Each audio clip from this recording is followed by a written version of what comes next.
stuff. Matt. Matt. Matt. Look how cool Lafayette's mascot is. Clean it.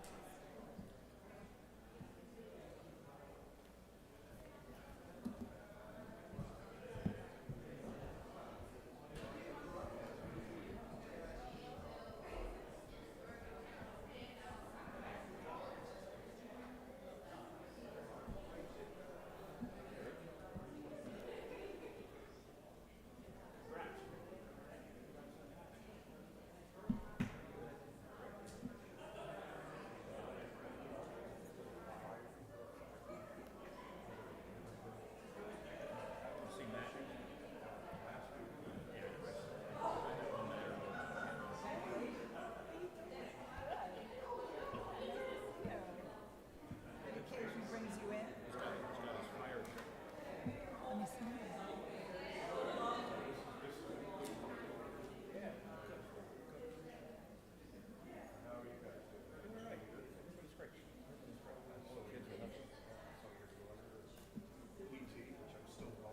Yeah, right.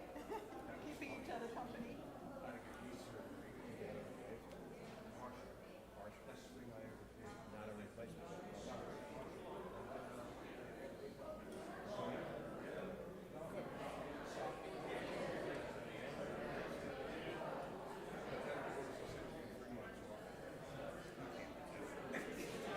Well, that's going to cause a different kind of therapy. That's going to cause a different kind of therapy. Congratulations. You should all.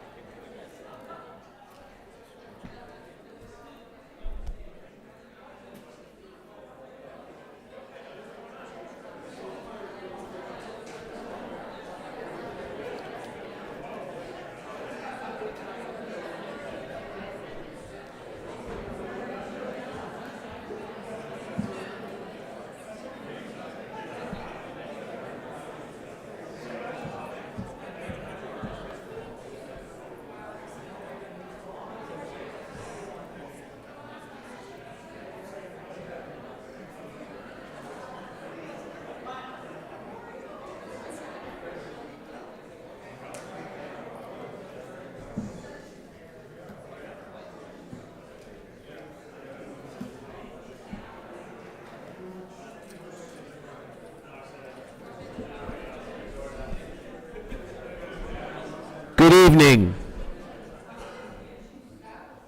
Thank you. This is the Village Council regular public meeting. The date is September 11th, 2024. The time is 7:32 p.m. Adequate notice of this meeting has been provided by a posting on the bulletin board in Village Hall, by mail to the Ridgewood News, the Record, and by submission to all persons entitled to same as provided by law of a schedule including the date and time of this meeting. Roll call. Deputy Mayor Perrin. Here. Councilmember Reynolds. Here. Councilmember Whites. Here. Councilmember Winograd. Here. And Mayor Vagianos. Here. Will you all please join us in a salute to our flag? I pledge allegiance to the flag of the United States of America and to the republic for which it stands, one nation, under God, indivisible, with liberty and justice for all. Before we continue with our agenda tonight, as we all know, today is September 11th, a day that hit Ridgewood especially hard. We lost 12 of our friends and neighbors here that day. I know that everyone, wherever they were, remembers everything that happened that day, where they were. There is a poem that, with the help of our good friend Heather Mailander, she found and gave to me, which was read at the candlelight service just a couple of days after 9/11 in 2001. I'd like to take a moment to read it in remembrance of our friends. It's called Ridgewood Remembers. In the rising of the sun and at its setting, we remember Richard Blood. In the blowing of the wind and the sweet chill of winter, we remember Michael Carroll. In the opening of buds and the rebirth of spring, we remember Daniel McGinley. In the blueness of the sky and the warmth of summer, we remember James Munhall. In the rustling of leaves and the beauty of autumn, we remember Charlie Murphy. In the changing of the seasons and the shifting of the tides, we remember Stephen Patterson. In the vastness of the ocean and the rippling of a stream, we remember Michael St. Philip. In the quiet of the night and the glory of the stars, we remember Bruce Simmons. In the shades of the earth and the colors of the rainbow, we remember Stephen Strobert. In the sweet smell of flowers and the sounds of chirping birds, we remember Gina Setzenberg. In the warmth of companions and the company of friends, we remember John Van Devender.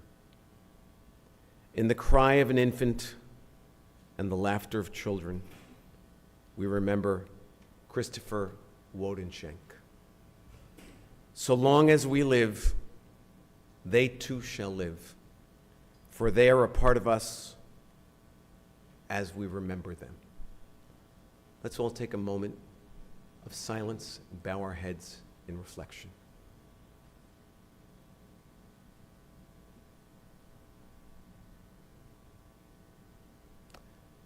Thank you all so much.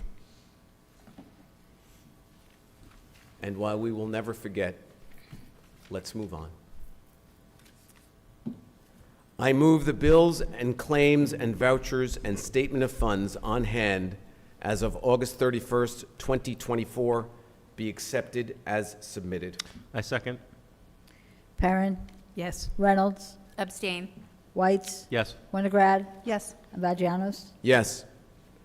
I move that the Village Council minutes of March 5th, April 3rd, April 10th, May 1st, May 8th, June 12th, and June 26, 2024, having been reviewed by the Village Council and now available in the Village Clerk's office, be approved as submitted. Second. Perrin, Yes. Reynolds, Abstain. Whites, Yes. Winograd, Yes. and Vagianos. Yes. We have several proclamations to read. Siobhan, will you kick it off with Fire Prevention Week, please? Sure. Whereas the Village of Ridgewood is committed to ensuring the safety and security of all those living and visiting our town, and whereas fire is a serious public safety concern both locally and nationally, and homes are in locations where people are at the greatest risk from fire, and whereas the 2024 Fire Prevention Week theme, Smoke Alarms, Make Them Work for You, comes in response to the National Fire Prevention Association data, which shows that the majority of U.S. home fire deaths continue to occur in homes with no smoke alarms or no working smoke alarms. Whereas smoke alarms can make a life-saving difference in a home fire, but they have to be working in order to deliver the needed protection, and having working smoking alarms in the home reduces the risk of dying in a home fire by more than half, actually 54%. And whereas the Village of Ridgewood first responders are dedicated to reducing the occurrence of home fires and home fire injuries through prevention and protection education, and whereas the Village of Ridgewood residents are responsible to public education measures and are able to take personal steps to increase their safety from fire, especially in their homes, and whereas the residents who have properly installed, tested, and replaced non-working fire alarms were more prepared and therefore will more likely to survive a fire. Whereas Fire Prevention Week is celebrated throughout North America every October and is the oldest public health observance on record in the United States. It's currently entering in its 102nd year. Fire Prevention Weeks works to educate about the leading risks to home fires and ways they can better protect themselves and their loved ones. Local fire departments, schools, and community organizations play a key role in bringing Fire Prevention Week to life in the communities each year and spreading basic but critical fire safety messages.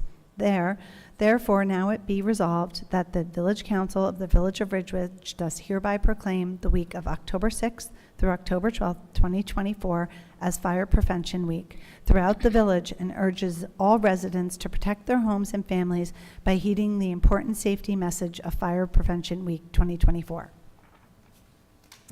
Thank you, Siobhan. And now we have a proclamation for Gold Star Mothers and Family Day. Pam, will you do the honors? Thank you.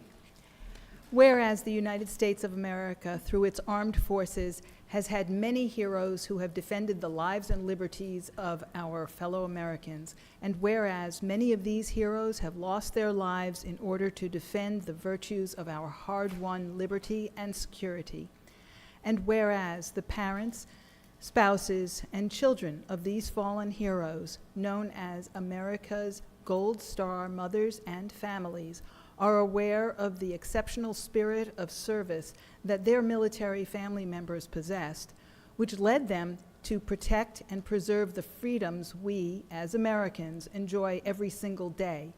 And whereas these Gold Star mothers and families have the courage and strength to comfort other families, support veterans, and give back to their communities. And whereas the Congress of the United States, by Senate Joint Resolution 115 of June 23, 1936, has designated the last Sunday in September as Gold Star Mother's Day, and whereas in 2011, President Barack Obama amended the designation in recognition of all Gold Star family members on this day, and whereas Marine parents began an initiative several years ago to encourage Americans to light a luminary on Gold Star Mother's Day, and whereas on the evening of Sunday, September 29th, 2024, residents of the Village of Ridgewood will observe Gold Star Mothers and Family Day at Memorial Park in Van Nest Square, or by placing a luminary at the end of their driveway at sundown, away from anything that can catch fire, to honor and acknowledge the mothers and families of our fallen heroes. Now, therefore, be it resolved that the Village Council of the Village of Ridgewood, in recognition of this event, does hereby proclaim Sunday, September 29th, 2024, as Gold Star Mothers and Family Day in the Village of Ridgewood, and does hereby encourage all Ridgewood residents to light a luminary at their homes in honor and recognition of the mothers and families of the fallen soldiers throughout the United States of America. Oh, and our Gold Star monument is already installed in Van Nest Square. It's covered for now, but I wanted to thank our Signal Division, employees of the Village of Ridgewood, for doing that work and installing it in time. Thank you, Pam. That was beautiful. And for those of you who are not aware, at 4:30 on Gold Star Family Day on September 29th, that monument, which has been years in the making, will be unveiled. I urge all of you to join us, because we will be there in grateful recognition of the Gold Star families who gave up more than we could ever hope to bear. Let's all go there and thank them together as one village. And moving on, Lorraine, will you read the National Breast Cancer Awareness Week proclamation? Yes, thank you.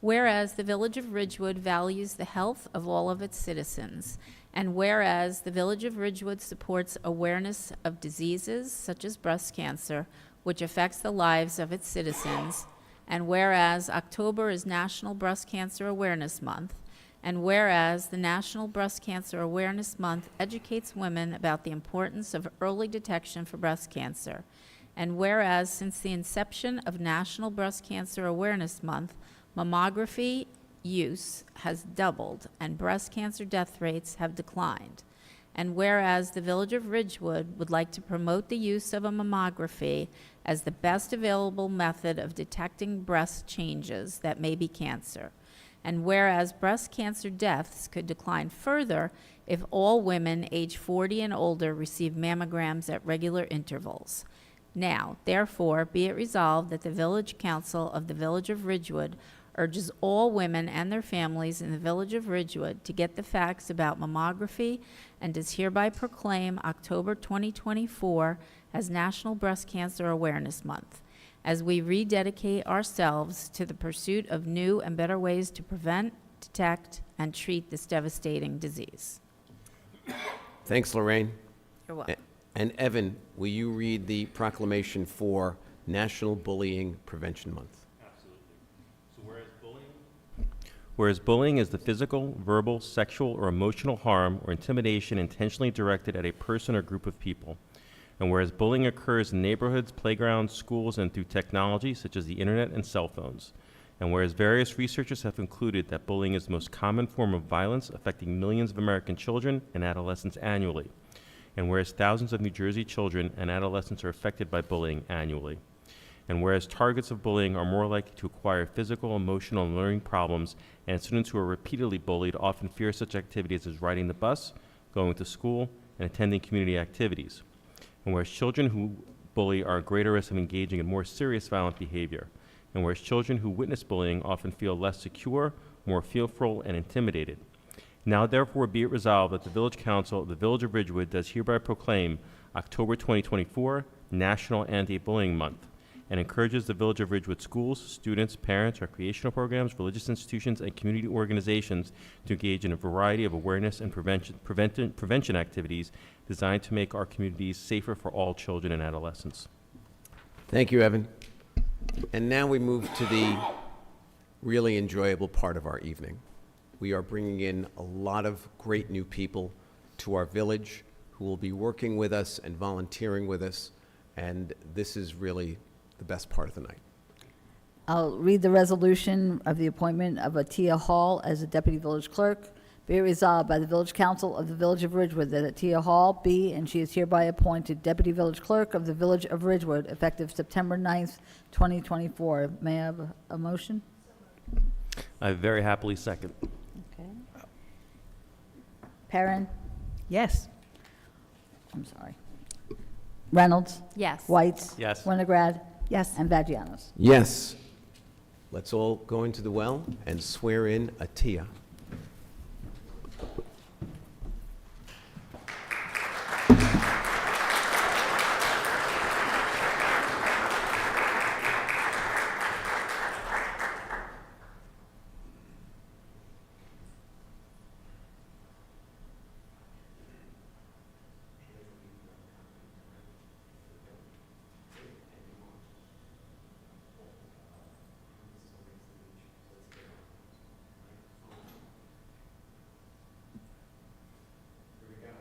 So this is Atia and her brother Muhammad.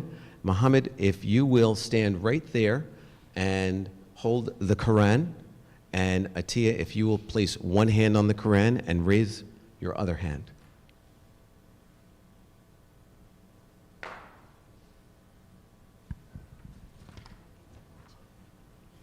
What's that? No, you're going to repeat after me, okay? So, I, Atia Hall, do solemnly swear that I will support the Constitution of the United States and the Constitution of the State of New Jersey, and that I will faithfully, impartially, and justly perform all of the duties of the office of Deputy Village Clerk according to the best of my ability. Congratulations.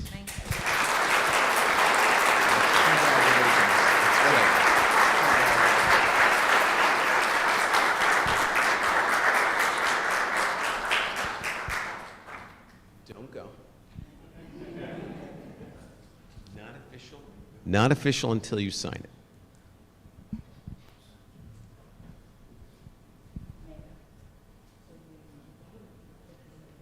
Yes. Go ahead. Keep signing. Are you done? Yeah. Good. And let's get a picture with her family. Everyone can come up.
Mike, want to join us? Here we go. By the way, as was pointed out to me by all of my colleagues, how appropriate is it that we are swearing in police officers and firefighters on 9/11? Let's give everybody a round of applause.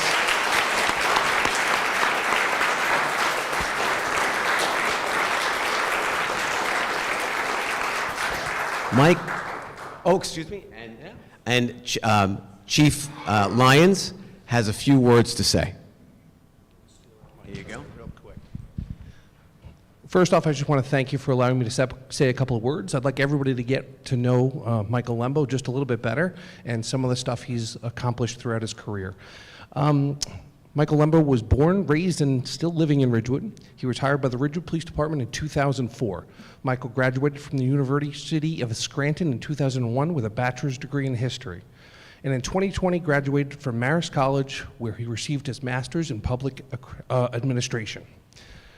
Michael was promoted to sergeant in 2015 and assigned to oversee the Detective Bureau in 2018. He completed both the FBI Supervisory and Command Leadership Institutes.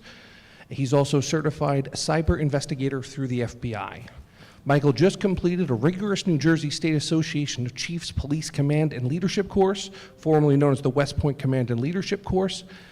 And he was actually asked to come back as an instructor for that course in the transformational leadership area. Now, I can talk about that. I just took that course. That is extremely hard. And to be asked to come back as an instructor is very impressive. In addition, Michael also volunteers to the village, including Dad's Night, the Ridgewood Board of Education, Boy Scouts, and Mount Carmel Church. Michael lives in the village with his two amazing boys, Anthony and Liam, who keep him occupied when he's not at work. Please help me congratulate Lieutenant Michael Lembo.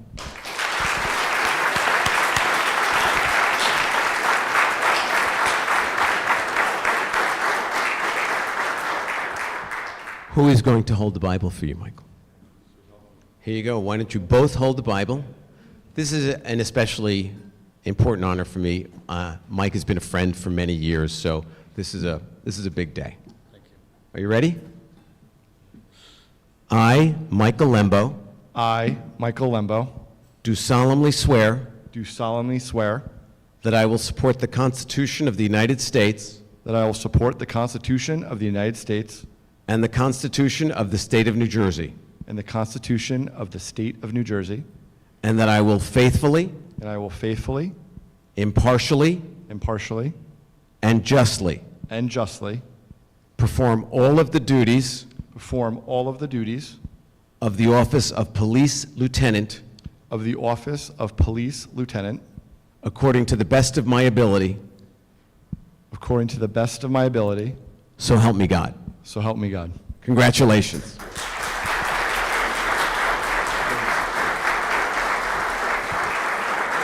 Nice job.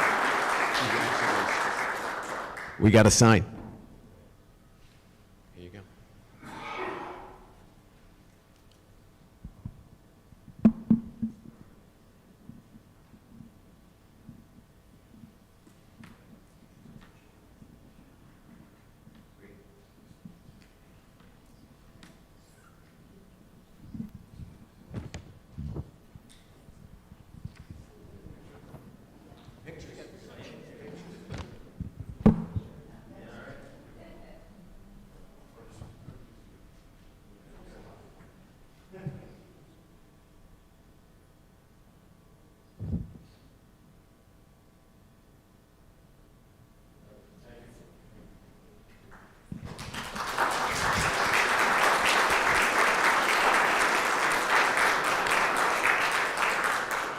I'd like to call up prospective firefighter Liam Keenan. Hi, everyone. Good evening. My name is John Judge. I'm the chief of the Ridgewood Fire Department. It's nice tonight to be able to have a few moments to speak about all the members we're swearing in tonight, so you can get to know them for a second. So in the Ridgewood Fire Department, we have a career department who's on 24/7 and a volunteer department as well that joins us for working fires, structure fires, storms, larger events as well. The first two members tonight, first is Liam Keenan. Our two volunteers, I'd like to thank them for their dedication to the village, their time to the village, These volunteers give up a lot of their personal time to train, to go to class, and to assist the community when needed. They're coming from home after a long day of work. He's coming back in today to help us.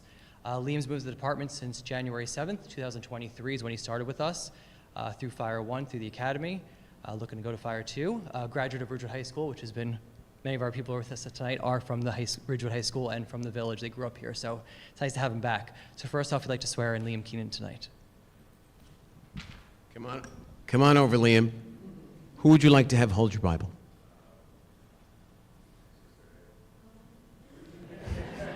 She was afraid you were going to say that. Here we go. Repeat after me, Liam. I, Liam Keenan, I, Liam Keenan, do solemnly swear do solemnly swear that I will support the Constitution of the United States that I will support the Constitution of the United States and the Constitution of the State of New Jersey, and the Constitution of the State of New Jersey, and that I will faithfully, and that I will faithfully, impartially, impartially, and justly and justly perform all of the duties perform all of the duties of the office of volunteer firefighter of the office of the volunteer firefighter according to the best of my ability, according to the best of my ability. so help me God. So help me God. Congratulations.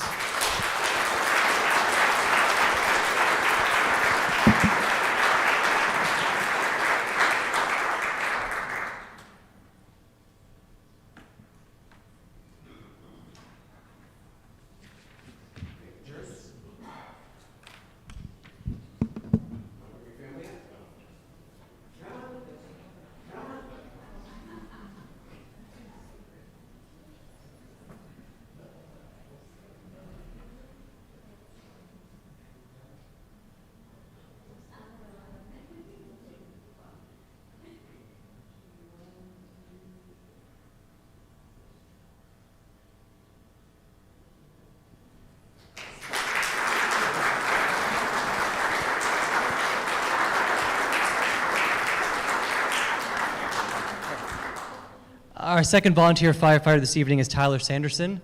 Tyler joins us from another fire department in New Jersey, where he was after about a year before he joined us in Ridgewood. Although a Ridgewood resident now and working in Ridgewood for the last 6 years, he joined with us in actually February of this year. Tyler, after Fire 1, has decided on his own time to go back to Fire 2 and is currently enrolled in EMT school as well. So we'd like to thank Tyler for his time and dedication and swear him in tonight. Let's go. Tyler, who would you like to have hold your Bible?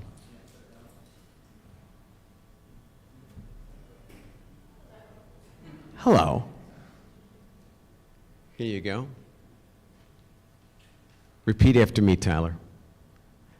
I, Tyler Sanderson, I, Tyler Sanderson, do solemnly swear do solemnly swear that I will support the Constitution of the United States. that I will, what was it? That's okay.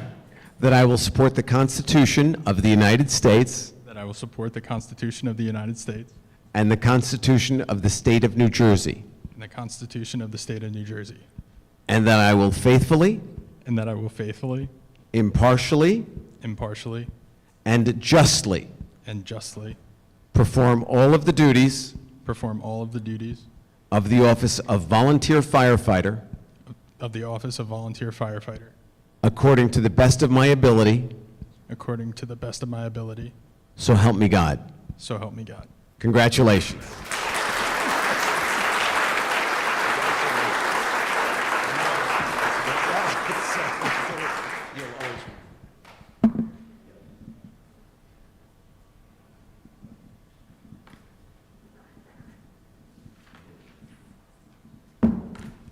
Pictures? Anyone else? Are we good? Let's go.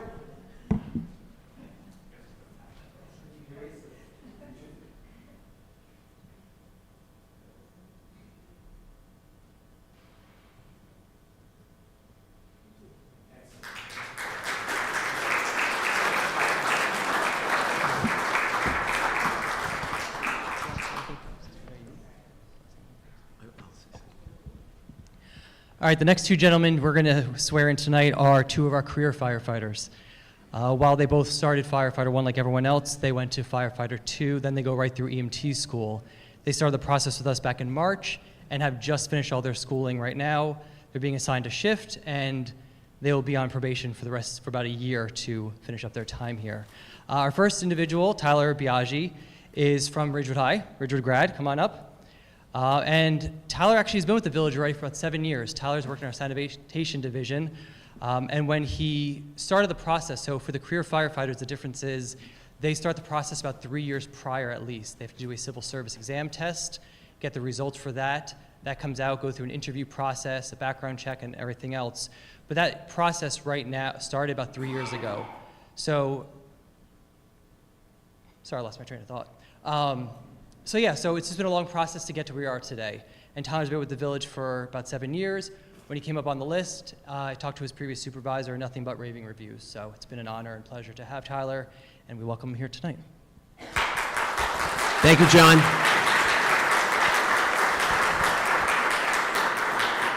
Tyler, who would you like to have hold the Bible to swear you in?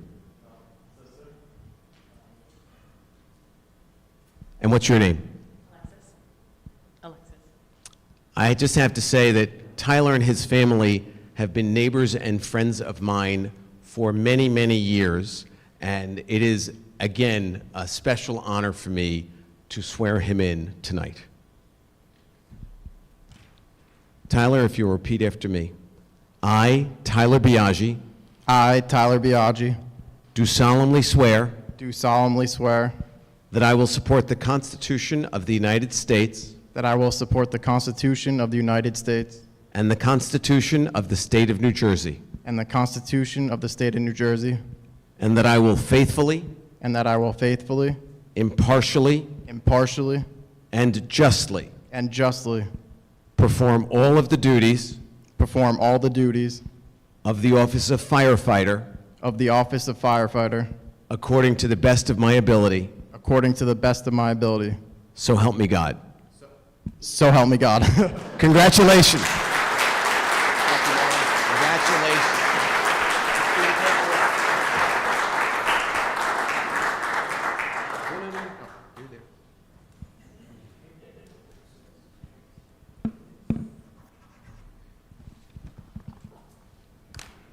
And let's get the Biaggi family up here for pictures.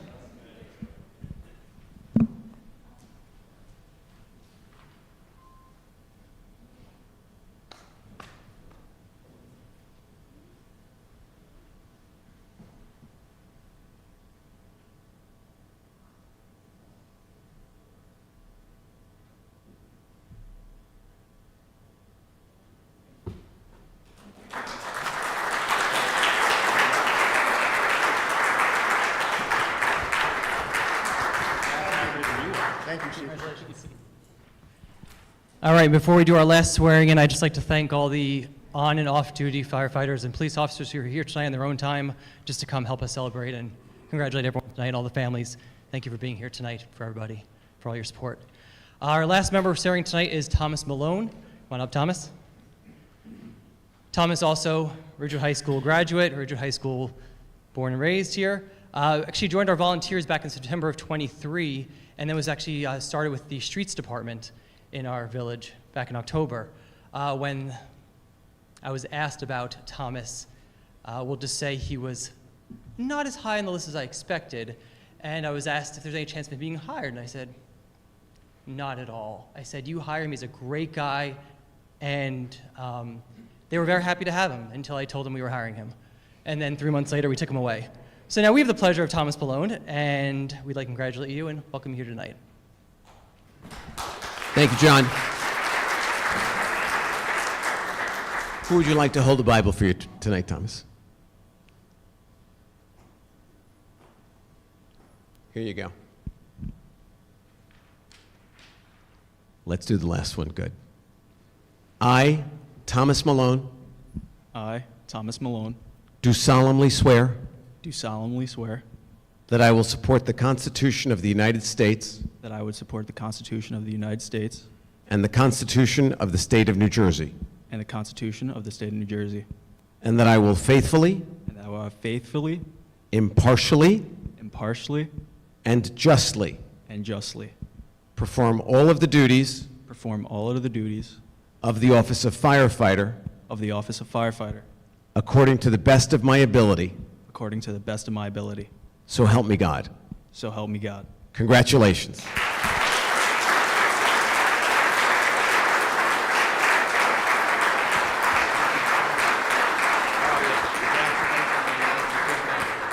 Ignite. Don't go far. Here, let's do the paperwork. Yep.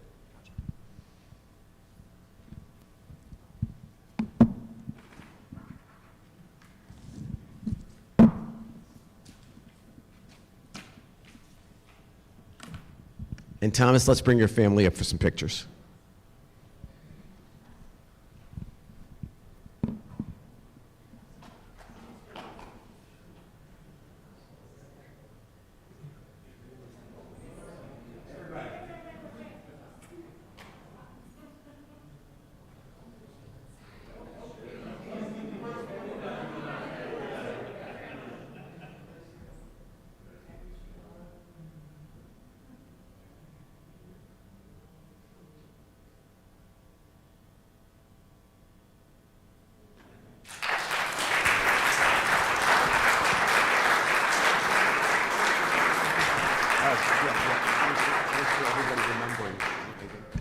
I just also want to take a moment on this very special day to remind everybody how much we need these people.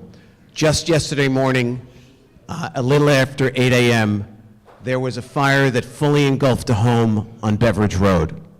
And I see many of the faces here that I saw yesterday morning who were there. They had what they called a good stop.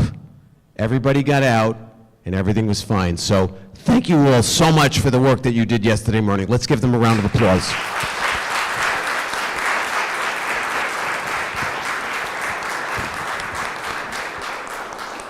And now we'll move on.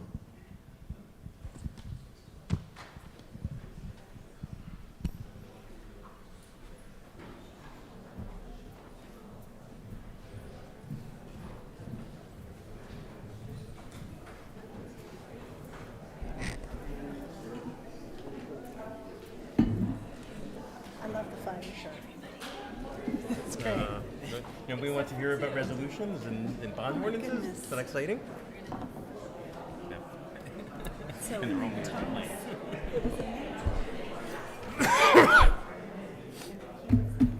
I lost my pen. Thank you. Just a pen. No, I actually, I think.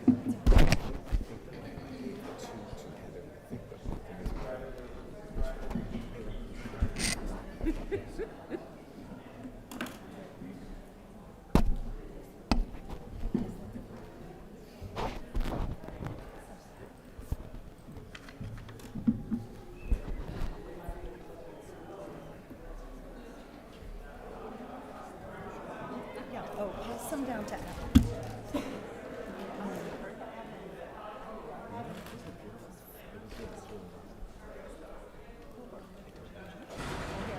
Replenished with the ones you like, sugar-free ones. Oh, yes, please.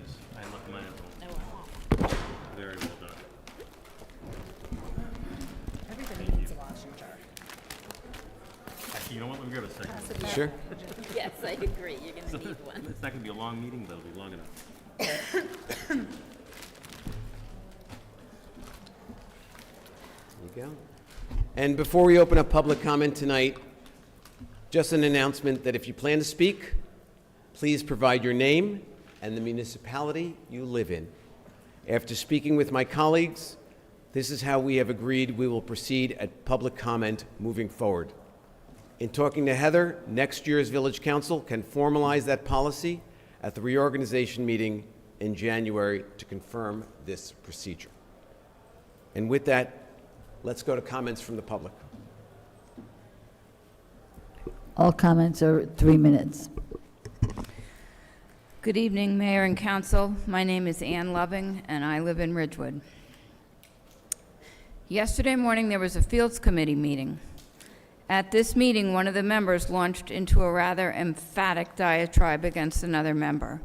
It devolved quickly into him using a 4-letter word, and ultimately making a statement that not only threatened her, but threatened any of us who have spoken out against the large AstroTurf plan for Shedler and against artificial turf in general.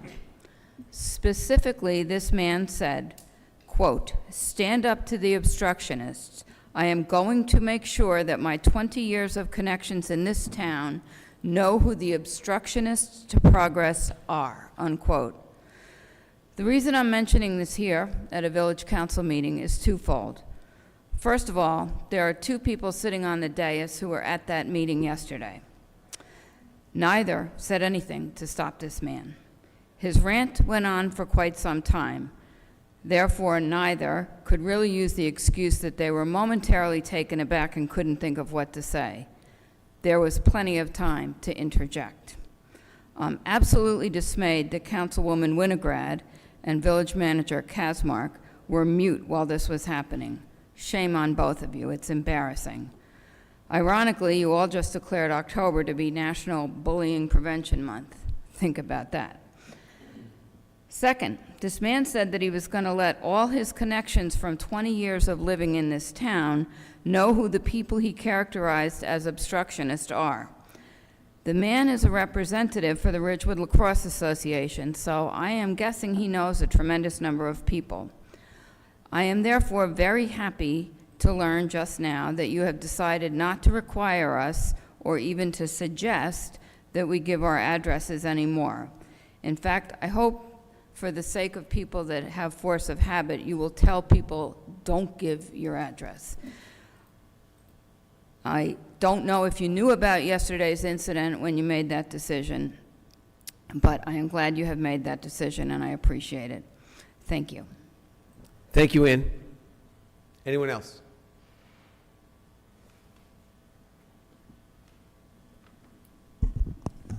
Christina Millian, Ridgewood resident. I'd like to begin by addressing the Shedler property. In a letter dated November 2023, you, Mayor, wrote to Ms. Keona Miller at the New Jersey Department of Environmental Protection stating that, quote, "an incredible amount of misinformation," unquote, was being spread by residents. You mentioned that neighbors are against the artificial turf field, which we are. We care for and love our kids, and we care about the safety of athletes, and that there were claims of soil contamination. This letter is signed by you, and it's on the village website. So let's be clear. Residents requested soil testing because we observed that the volume of soil dumped on the 7 acres of Shedler were suffocating healthy and mature trees. Residents observed that the soil contained rebar, pipes, and other debris. From Matrix's June report, we now know that 11,020 cubic yards, the equivalent of over 24 million pounds, or 12,122 tons of soil was dumped in our neighborhood. While you assured us the soil was tested, the soil testing documents seemed a little light on some details. There seems to be a mismatch on timelines, and they do not align with social media posts that have documented that property since 2016. One 2021 Facebook post even referred to Shedler as, quote, "the town's soil storage," accompanied by alarming photos. There are photos of soil and boulder dumping from a trucking company back in fall 2021. We don't know how much was illegally dumped, if it was removed and where it went, or if it stayed on the property. People live feet from this property, and we do not have answers. Resolutions for the berm were passed in 2021 when some of you were serving. We asked for clarification tonight on when exactly the soil was dumped at Shedler, as your previous communication on this topic is confusing. You tried to dismiss residents' concerns by writing to the state in November 2023. And today there's a sign at Shedler that states it's under investigation by the New Jersey Department, it's under environmental investigation by the New Jersey Department of Environmental Protection, the same state agency you wrote to in an attempt to front run and belittle residents. And the New Jersey Department of Health is conducting a human health risk assessment for the Shedler neighborhood. This happened because our concerns were ignored in favor of an artificial turf field where you have continually prioritized a plastic project over people. We also want to know what steps are being taken to investigate and hold accountable those responsible for bringing and giving contaminated soil to a neighborhood with kids, elderly, and our neighbors that we love and respect. The contamination originated, according to Matrix, from Bergen Community College and 2 Ridgewood water sites. And last week you stated that you couldn't answer our questions until testing was complete. But you aren't testing these organizations where the contamination was confirmed by your LSRP. Please answer our questions. If 24 million pounds of soil ended up next to you, you'd want timeline, receipts, and proof. And that's exactly what we want as well. Thank you. Thank you, Christina.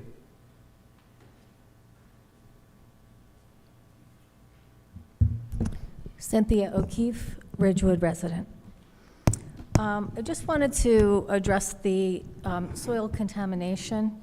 And the other day, I took the liberty of writing to Keith Kasmark and also to Chris Pitteris from Matrix, the LSRP. So I just wanted to read these questions in case there was anyone else who was feeling the need to, get some clarification. So my email said, I have a number of questions pertaining to the contaminated soil dumped legally and illegally from 2016. I believe, Keith, you said it was from 2016 onward. And also, what I recently discovered was snow and rock salt that was dumped on the property in 2017. I saw those pictures on Facebook. So these were both authorized by the village and dumped onto the historic Zabriskie-Shedler property located at 460 West Saddle River Road in Ridgewood. While residents, especially those in close proximity to the Shedler property, will demand that a Q&A happen in the near future with Matrix and the NJDEP, I wanted to send those questions formally as well. We cannot be too careful when it comes to contamination, and we all want to be sure that the right and measured approach will be taking place. So my questions are basically, are there a specific population, children, elderly, pregnant women, or people with immune-compromised physical condition or other illnesses that are more at risk in terms of health complications from the contamination? What are the short-term and long-term health effects and complications of exposure to the known compounds of benzoapyrene, benzoanthracene, mercury, and lead? What are the various exposure pathways, such as inhalation, ingestion, or skin contact, and how likely is it that residents and Village of Ridgewood employees who might have worked over on that property might come into contact with these substances at Shedler over the multiple years? Are there any symptoms that residents should be aware of that could indicate exposure to these contaminants? Is it safe to stay in our homes during this time? Obviously, there's a sign on the property, which is, I guess, stating that it's safe, so I'm assuming it is. We haven't gotten any letters to the contrary. So should neighbors undergo any medical testing or health evaluation or screening? Are there any long-term health monitoring programs available to residents and workers? How is the Ridgewood Health Department currently working with residents on this contamination issue? I have not heard from anyone. Is the Village of Ridgewood actively taking any steps to ensure that any employees that may have been actively exposed to work being done on the berm or the property over the years are being evaluated? Could you provide more details on any long-term exposure in of these compounds? And last but not least, are animals affected by any of the contaminants? Thank you. Thank you, Cynthia. Anyone else? Seeing no one, I'm going to close public comment. Does anyone wish to respond? No, no one on hybrid. Good. Sure. So I just wanted to add some background on the Fields meeting because I am the Fields rep and Keith was there if you want to say something. So just by way of background, the Fields Committee has representatives from each of the sports organizations, from the school. I am not the chair. The superintendent sat in that meeting as well. And last year in March, a splinter group gathered $25,000 to donate to the Board of Ed to assess a feasibility study. And the feasibility study was earmarked because while we're doing short-term things to reduce flooding, the reality is that the high school, both fields are in the floodplain. And the goal from that group, which is a small group, was to donate the money so a feasibility study could occur. Over the summer, several meetings occurred. I did not attend them. Keith did not attend them. And I think the frustration level grew within the subcommittee that reported back to us. So on Tuesday's meeting, the subcommittee was very passionate, very frustrated, has felt very dismissed with their efforts, and a lot of that came out in I think, sort of a very real way. The group felt that the decision to survey and assess all properties was an effort to slow them down, and they wanted the feasibility targeted on BF, and I'm going to talk about that in my report. The meeting, in my opinion, was an exercise of people vocalizing their frustrations with the process. The people, I'm not expressing my emotions, but what I heard was an exchange of them feeling that their efforts and their money had been dismissed, and over the series of events that occurred over the summer, that they wanted more immediate action. The meeting, it went on. I think there was a very good back and forth, and unfortunately, a member of the committee made an unwelcome joke to one of the speakers regarding their last name. At no point did the superintendent step in. At no point did the chair step in. Eventually, we got back to business, and I'll report on the business. So, look, if I had felt that I could have stepped in and should have stepped in, I would have.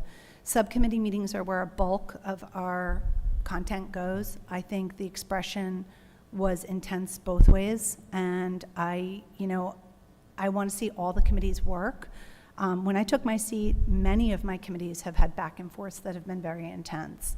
At no point, I feel very comfortable, the superintendent who runs the district-wide campaign on bullying didn't step in, the chair did not step in, and I think the unwelcome joke regarding a member's last name really sort of triggered the demise. Eventually, we got back on track, and I want to be true to the story, but I want people to understand that the flooding for this group is very emotional. They are the ones that handle the kids who are displaced. They are the ones who handle the parents who have to change their work schedules. And I think ultimately the meeting came to a greater good, which I'll report on later. But it is very natural for people to feel frustrated with this. And I apologize if somebody thinks I should have stepped in. If I had felt that way, I would have. And I think the two individuals who are having the back and forth, it's their responsibility as adults to get together and figure it out. Anyone else? Mayor, I have a couple comments. One with regards to the field committee. I've always seen myself as a guest at that meeting. I don't sit on that committee. I started to attend those events, those meetings, I should say, at the request of Councilmember Winograd, because there was a point where those meetings were being utilized to spread misinformation about a variety. I'm sorry? I didn't say anything. Okay. Well, I felt I was interrupted, but okay. But I think there was a point where there was incorrect information being shared amongst those committee members, and I think it was causing some great confusion. So Siobhan had asked me a number of months ago to start attending those meetings, and we've tried to give good, solid information about various initiatives, whether it be the Habernickel Pavilion, whether it be the field lighting out back here at Vets Field, whether it be the status of Shedler. I can tell you that that portion of the meeting that Mrs. Loving refers to really had nothing to do with the village. It was a frustration that some of the sports organizations were expressing about the status of one of the Board of Education facilities. So I pride myself in staying in my lane. As Siobhan indicated, there were school officials there, including a member of the Board of Education. I disagree slightly with Siobhan because I rewatched that tape. The athletic director, who is one of the co-chairs of the committee, did try to refocus the meeting during that discussion. That's his role as co-chair of the committee.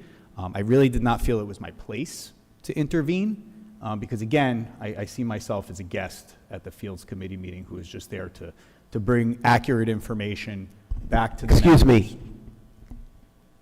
We sit here quietly. We do not laugh.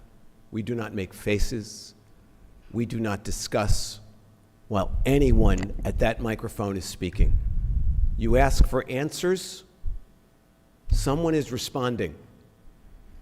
Please accord whoever responds the same respect that is accorded everyone at that microphone by everyone on this dais. Continue, Keith. So that's my position on what happened yesterday morning. With regard to Ms. Millian, I just want to clarify the time frame. You referenced the mayor's letter from November 2nd, 2023.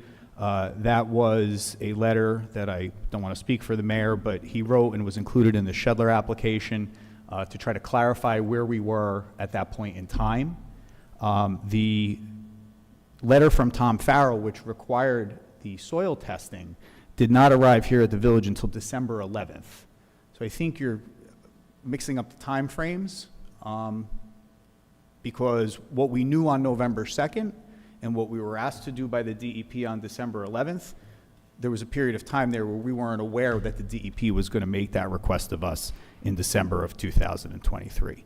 And with regard to Ms. O'Keefe's inquiry, we have received a total of 5 lists of questions or verbal inquiries relative to the Shedler property.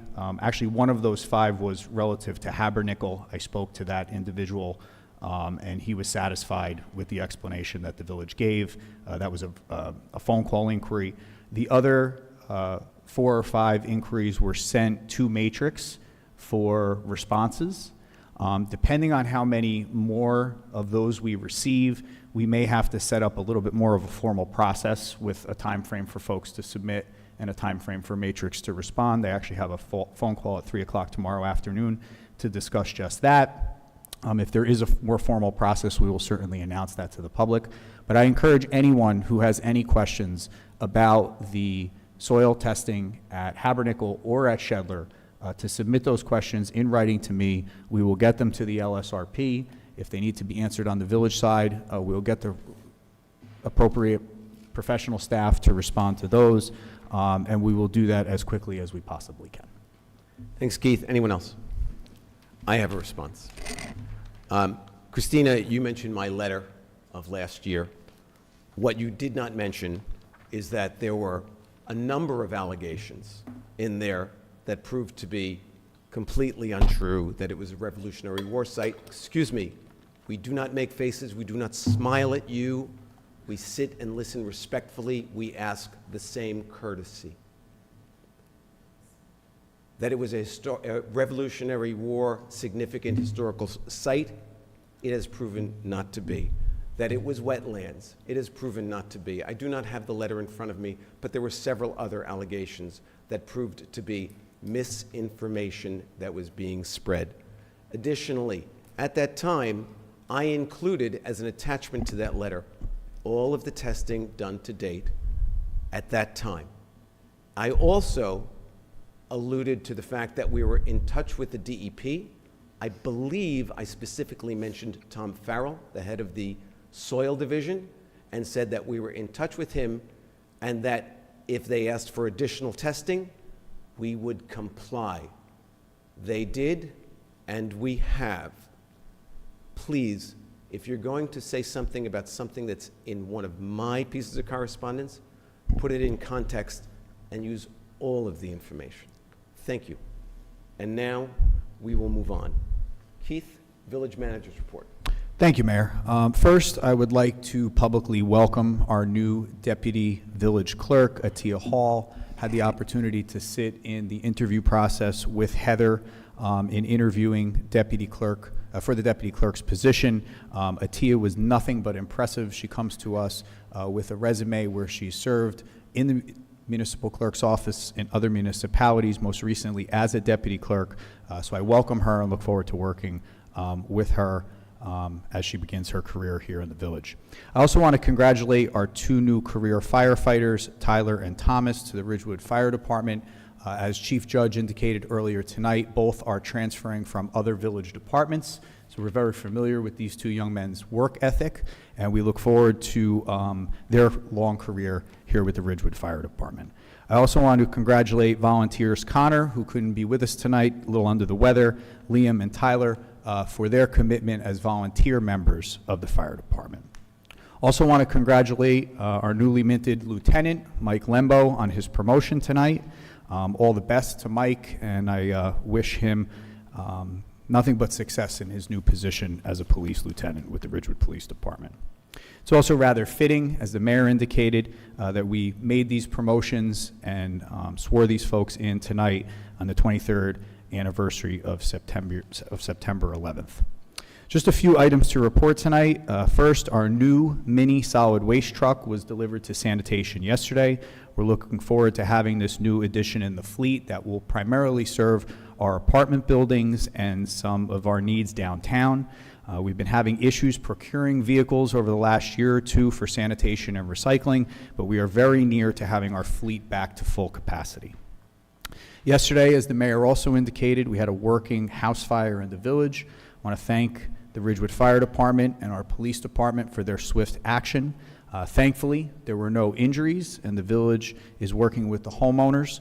I know the mayor was present at the fire along with Chief Judge and our OEM director, Jeremy Kleiman. I want to thank them for supporting the family during this time of need. Bids are being advertised currently for the removal of the underground storage tanks at the North Walnut Street parking lot. This property is next to Town Garage, and the return bid date is October 16th. With regard to Town Garage, pleased tonight to report that the council will consider Resolution 24-310, authorizing the execution of the access agreement and the final judgment on the eminent domain litigation concerning that property. The funding for this effort began in 2017 with a bond ordinance authorizing over $1.8 million to acquire that parcel by the prior village council. The settlement amount of $1,557,500 for the purchase of this property and the agreement requires the previous owner to do all the environmental remediation, remove the structure from the property, and perform any required environmental testing by the Department of Environmental Protection for the next 2 years. While this issue has lingered for many years, in the next month or so, the property will finally be cleaned up and this eyesore removed from Franklin Ave. Also, in some additional good news, this afternoon, I met with our engineering department, specifically Mr. Rudishauser and Jovan, our assistant engineer, along with some of the residents of West Glen Avenue. We were able to authorize today the installation of sidewalks on properties which do not need retaining walls at the upper end closer to North Monroe. That'll allow at least 4 additional homes, possibly 5, on the south side of the street to have sidewalks installed in front of their homes this fall. We have a few more property owners to talk to before the end of the week to finalize this project, but we anticipate that in the next 2 or 3 weeks, construction will be underway. Councilwoman Reynolds asked me before the meeting, that leaves about 9 or 10 homes that we still need to get county or DEP approval to move forward with sidewalks on either the south side of the street or on the north side of the street. Just a few announcements tonight. For the month of September, residents are invited to view the portraits exhibit at the Ridgewood Public Library, remembering and honoring those who were lost on September 11th. Ridgewood Chamber of Commerce continues to hold their farmers market through October 29th from 8:30 a.m. to 2 p.m. at the train station on the west side.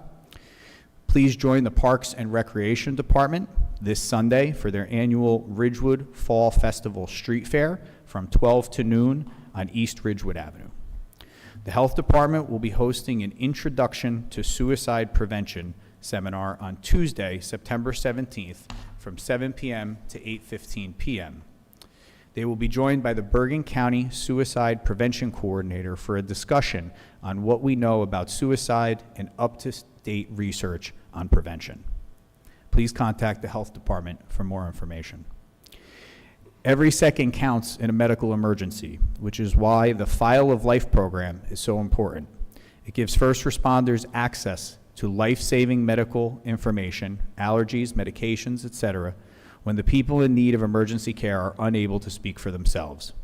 Please come out on Thursday, September 27th at 7 p.m. in the Youth Lounge here at Village Hall to learn more about emergency preparedness. To sign up, please call Bill Wright at 201-247-7438. The Gold Star Families American Legion Post 238 Memorial we will gather to honor Gold Star families and their sacrifice at Memorial Park at Van Ness Square on Sunday, September 29th, starting at 7 p.m. Earlier in the day, they will be dedicating the new memorial at 4:30 p.m. And finally, upcoming Village Council meetings, September 25th, work session, September 30th, work session, October 9th, public meeting, October 23rd is a work session. All start at 7:30, and please note that that September 30th meeting will be a Monday evening in respect for Rosh Hashanah, which occurs that following Wednesday. And that concludes my report, Mayor. Thank you, Keith. Let's go to our council reports. Evan. Great. Thanks so much, Paul. First, I do also want to join in everyone in congratulating all the folks that we swore in tonight. With that important piece of news that we delivered tonight, I do think we buried the lead a bit in that the town garage information that Keith just read is absolutely tremendous. That has been an eyesore for as long as anyone can remember. It is an absolute huge accomplishment by this council, by our government, that we now have a plan to go forward, that the remediation will be paid for by the current, this now former owners of the property, and we'll finally get going on making that a useful piece of municipal land. Keith, want to congratulate you, the entire staff. Really a huge, real victory for all of us. I want to make sure, I would encourage Keith if we can maybe get some information up on the website. I know this is late breaking, this was literally being resolved tonight, but I would love to be able to get this up on the website because I know we're going to get a lot of questions from a lot of people who want to know what's going on. And Councilman, I do also want to say that part of that 1.557 is being held by the courts. So that'll be the initial payment. We will hold back $451,000 until the environmental cleanup and the raising of the building is complete. And then we will also hold $362,000 in abeyance for the 2-year period while the prior property owner is required to do all the environmental testing. Which is fantastic. I want to get that information out because people should know about the deal that we struck here to not only make sure that the current owners, well, the now former owners pay for it, but that we have something hanging over their heads to make sure it gets done right. But again, really well done job. And I think these are the type of things that make the 5 of us, I think, do this job, is to get that type of improvement in the village. Ridgewood Guild put on a fantastic car show. I know a bunch of us were there. Really, really wonderful night. Historical Preservation Committee and Ridgewood Arts Council met this past week. Chamber of Commerce. I apologize. Either way, it was a wonderful car show, but I thank you, Paul. Appreciate that. Also, on a more serious note, I do want to echo what Keith was saying about the library exhibit on the 12 citizens we lost on 9/11. We always talk about never forgetting, and I think what's so important about that is making sure that our kids, people who maybe weren't around at the time, understand the horrors of that day, and to be able to put pictures up of people who were literally our neighbors, I think really drives that point home. And if we're going to be serious about never forgetting, we need to do things like that. Also want to thank you, Heather, for finding that poem. I'd never heard that poem before. I think to say their names out loud was really, really appropriate and touching, and want to thank you both for doing that. I think that's just utterly important. And then just finally want to just, again, comment on what we all said. I don't think there's a better celebration, a better way to remember 9/11 than to welcome more people into public service, which really was, we saw such horrendous things happen on 9/11. We also saw such heroism, and to be able to celebrate that heroism by welcoming more people to first responder ranks, again, it's one of the things that it's really a privilege to be on this dais when we do things like that. So thank you, Paul, for leading the charge on that. Thank you for allowing me to the Village of Ridgewood to play a small role in welcoming those people into public service. Thanks so much, Evan. Well said. Siobhan. Sure. So I too wanted to thank the Chamber of Commerce and everybody, the police, who made Friday night happen. All 5 of us were in town, and it was a 10. Town looked great. The cars were awesome. It was so nice to see the business district bustling. So thank you to Joan Groom and, of course, the police who did all the work from sectioning off the roads. It was truly awesome and just such a great night to be in Ridgewood. Additionally, I want to thank Heather for putting together the coffee with the council on Saturday at the stable. Just by way of background, each year the council sends a letter, like in the mail, to all the residents who've moved to Ridgewood within the year We had actually a pretty big crowd. It was lovely. We met people of all ages, and we had some people who, even though they weren't new, were there. It was a wonderful multi-generational thing. I think we picked up a couple new members for a couple committees, so thank you to Heather and the staff who made that happen, and for the stable for hosting it. So I do want to take a minute to say thank you to everybody for 9/11. On 9/11, I lived in New York. I lost a cousin, and one of the craziest stories is that we all left New York City, her husband, Mike, and I, and we came to my parents, and I went into town the next day, and I met the Ridgewood Police Force, who was in the process of counting the cars left at the train station and talking about how they were going to undergo filling out the missing people's reports. So as a New Yorker and a person who lost a personal family member, tonight was great. Every year I dread this day. And anyway, thank you to the police. Thank you to everybody who made that happen. It was super nice. And I'm going to recover from this. But I was telling my kids, obviously, Chloe is Sarah's namesake, how there's nice things that happened after this. And first responders are a wonderful thing for New York, wonderful thing for New Jersey. And I think people forget in the suburbs that our local police force actually had to do that, had to take all those things in and notify all the families and go through the process. So I wish everybody lots of peace and love on 9/11, and I hope you all take the time to remember the good parts of your families and your lives today, because it can change very quickly. Back to the report, yesterday at Fields was a long meeting. It was pretty bulky. There was lots of discussion about lots of things. I'm happy to report that the tennis courts have been restored, and our girls' tennis team at the high school does not need to hit the road, and they will have home field advantage. So thank you to everybody who made that happen. We also had Rich Calby attend, because some of the Board of Ed fields have needed water to restore their grass conditions, particularly Orchard. And Rich represented Ridgewood Water in the village very well. And while Orchard is still unplayable for its third year, they are working on a plan to grow grass this fall that's within the water restrictions. And I think the Board of Ed, particularly Christine Corliss and Mark Schwartz, there's a better communication with Ridgewood Water and Keith as to how to make that happen. So that was excellent.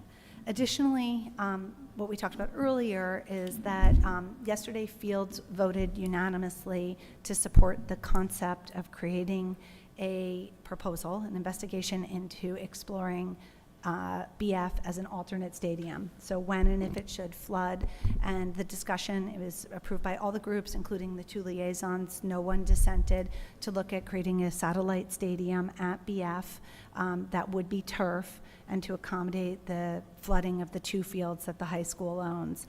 I do want to thank everybody for the time. The meeting went 2 hours. We are now again starting at 8 o'clock rather than 7, and we meet on the first Tuesday of each month for anybody who wants to attend, and this committee takes great pride in being hybrid. And then last night, we met with Shade Tree, and Shade Tree was wonderful. Later this month, our intern Grace, who is a junior at Ridgewood High School and so talented, we love Grace, she does so many good things for us, is going to be promoting why it's important to plant on public land. And this was a fun project because we worked with our tax assessor to see how much private land there is. So while the village can do lots of things, we're hoping to inspire people to plant privately. So thank you to Grace, and get ready to look for that. We did also discuss, which is on our resolutions tonight, the fall planting, and we are still looking for tree captains and volunteers for Adopt a Sapling. So if anybody would like to be involved in any part of Adopt a Sapling, please reach out to us. It's still for October 19th. I see 3 tree captains up here. There could be more. And if anybody would like to do that, that'd be great. And lastly, I too want to say thank you about the town garage. Obviously, when you think about lingering issues in the town, which is a component of our campaign that Evan and I both discussed, this is This piece of land is so important to our downtown. It's in the center, and I'm super excited with the deal and how this council handled it. It's been a pleasure working with all of you. I want to thank Heather. I want to thank Matt Rogers, because obviously a lot of lawyerly work went into this negotiation, and I cannot wait to see Franklin Avenue improve when that building comes down and the community can begin to plan and think about what our next step will be. So congratulations. Thank you, Siobhan. Lorraine? Thank you. I also want to ditto the car show. It was wonderful. I mean, we've lived here for 35 years, and I think we've gone almost every year except when it was rained out. And this one was really spectacular. It was a beautiful night. There were so many people walking around. I hope that all of the restaurants and the stores did a good business if they stayed open, and it's really a wonderful night, and I thank the chamber. I also want to give a huge thanks to Gail McCarthy, who is the chair of the Cash Shell Committee. The last concert of this season was last week with the Nerds. They closed with the Nerds, which they had a huge crowd.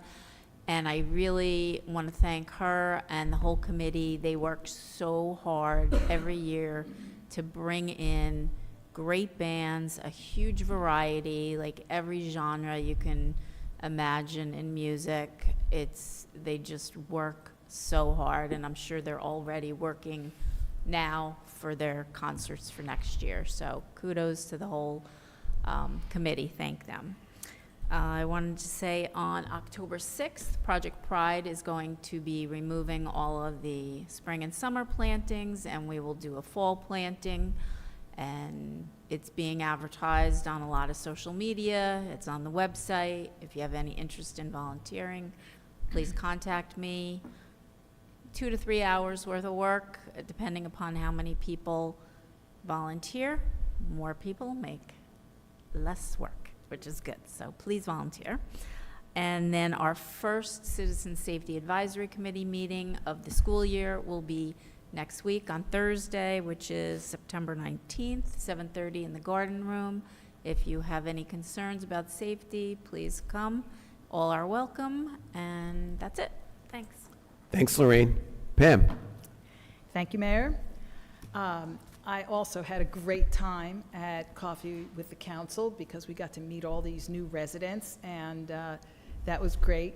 And also, the car show, let's not take the Chamber of Commerce for granted. We have an incredibly energetic Chamber of Commerce. You're rubbing it in there. No, you weren't taking them for granted, but they do so much, and I want to make sure we thank them. When I called Joan, the executive director, today, I said, "Are you basking in your glory?" She said, "No, we're getting ready for Downtown for the Holidays on December 6th. So they're on to the next big event. I hope many of you got to see the closing ceremony for the Paralympics in Paris, where Ridgewood's own Ali Stroker sang the national anthem. It was so moving, it brought tears to my eyes.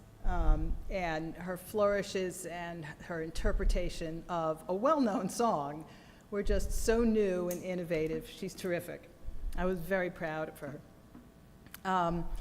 None of my committees have met since our last meeting, but Green Ridgewood is meeting tomorrow night in the senior lounge in this building on the first floor at 7:30, and the public is welcome to attend. The open space meeting is the 19th of this month, and that's at the stable. Again, the public is welcome to join us. Matt Lindenberg, one of our members, will be giving a tour of Van Ness Square this Saturday, September 14th at 10 a.m. And on the 28th of this month, I'll be giving a tour of Twinney Pond, meeting at the bottom of Red Birch Court. Let's see, the Central Business District Advisory Committee will be meeting not on its regular time, but on September 19th, a week later, at 8:30 in the morning via Zoom. And that's all I have. Thank you so much, Pam, and thank you for all the good work that you do giving tours. I still remember the tour that you gave me, which, again, I'd lived here for decades and didn't even realize that there were places that existed in this town. So thank you so much. And I am my committees have not yet met, but so much said tonight bears repeating. Car show, absolutely one of my favorite nights of the year. Cashaw Shell, Gail McCarthy, oh my gosh, it's unbelievable. Oh, by the way, car show. Tom Hillman has been running this for 32 years. It is just such a fabulous night. Gail McCarthy, again, you know, these are the things that make this town so special. I always say, many hands make light work, as you just said.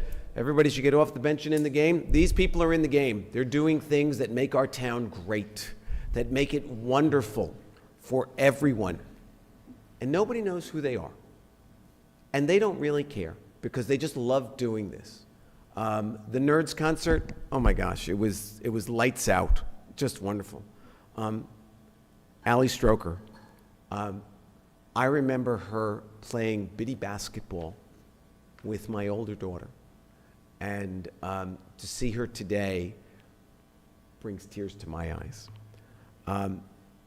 Evan, as you said, we buried the lead tonight.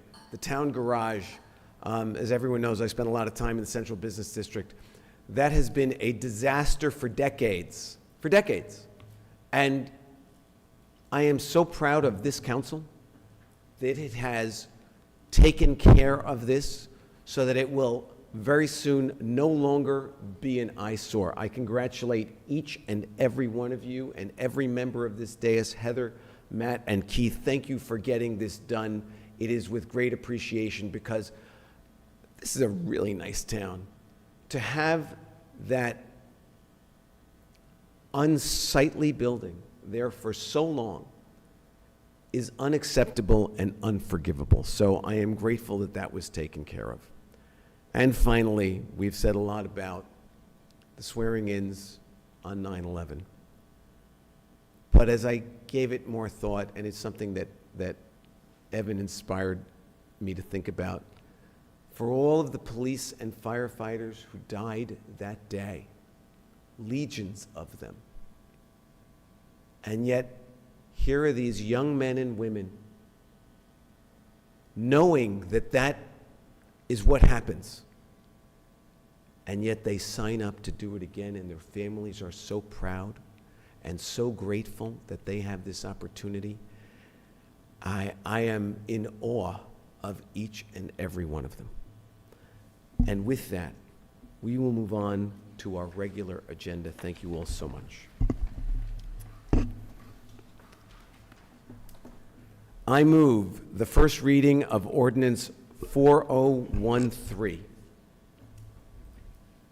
May I have a second? Second. Perrin? Yes. Reynolds? Yes. Whites? Winograd? Yes. And Vagianos? Yes, so ordered. Will the clerk please read Ordinance 4013 by title? A bond ordinance providing for the construction of the Mountain PFAS treatment facility by the Village of Ridgewood and the County of Bergen, New Jersey, appropriating $3,300,000 therefore, and authorizing the issuance of $3,300,000 bonds or notes of the village to finance the cost thereof. I move that ordinance 4013 be adopted on first reading and that October 9th, 2024 be fixed as the date for the hearing thereon. I second the motion. Perrin? Yes. Reynolds? Yes. Whites? Yes. Winograd? Yes. And Vagianos? Yes. I move the first reading of Ordinance 4014. Second. Perrin? Yes. Reynolds? Yes. Whites? Yes. Winograd? Yes. And Vagianos? Yes, so ordered. Will the clerk please read Ordinance 4014 by title? A bond ordinance providing for the construction of the main PFAS treatment facility by the Village of Ridgewood and the County of Bergen, New Jersey, appropriating $3,100,000 therefore, and authorizing the issuance of $3,100,000 bonds or notes of the village to finance the cost thereof. Second. Sorry. Oh, sorry. I move that ordinance 4014 be adopted on the first reading and that October 9th, 2024 be fixed as the date for the hearing thereon. Second. Perrin, Yes. Reynolds, Yes. Whites. Yes. Winograd, Yes. and Vagianos. Yes. I move the first reading of ordinance 4015. Second. Perrin, Yes. Reynolds, Yes. Whites. Yes. Winograd, Yes. and Vagianos. Yes, so ordered. Will the clerk please read ordinance 4015 by title? Bond ordinance providing for the construction of the East Side PFAS treatment facility in and by the Village of Ridgewood in the County of Bergen, New Jersey, appropriating $8 million therefore, and authorizing the issuance of $8 million bonds or notes of the village to finance the cost thereof. I move that ordinance 4015 be adopted on first reading and that October 9, 2024 be fixed as the date for the hearing thereon. I second the motion. Perrin, Yes. Reynolds. Yes. Whites. Yes. Winograd, Yes. and Vagianos. Yes. There are no ordinances for public hearing. The following resolutions, number 24-290 through 24-296, will be adopted by a consent agenda with one vote by the village council. They will be read by title only. Award sole source contract, Water Smart Customer Portal. Award contract, PFAS Treatment Facility, Wharton Dyke. Award contract under state contract, 2024 Ford F-350. Award contract under Bergen County contract, bituminous concrete and various road repair material. Determine form and other details of notes relating to construction financing loan program of the New Jersey Infrastructure Bank for PFAS treatment facilities. Support filing final application to New Jersey Department of Environmental Protection and State House Commission, major and minor Linwood well diversions, and authorize execution of agreement. Authorize renewal and execution of lease agreement for Ridgewood Water Tank in Glen Rock. That's it. May I have a motion? So moved. Second. Perrin, Yes. Reynolds, Yes. Whites. Yes. Winograd, Yes. and Vagianos. I just want to take a moment, as I vote, to say that these agenda items will bring our PFAS water treatment facilities giant leaps forward. Again, I always thank Rich Calby, who had the vision and leadership to bring us to this point. But I also thank this council, because this is what's going to make Ridgewood Water the envy of all the water companies in the area and in the country. So with that, I vote yes.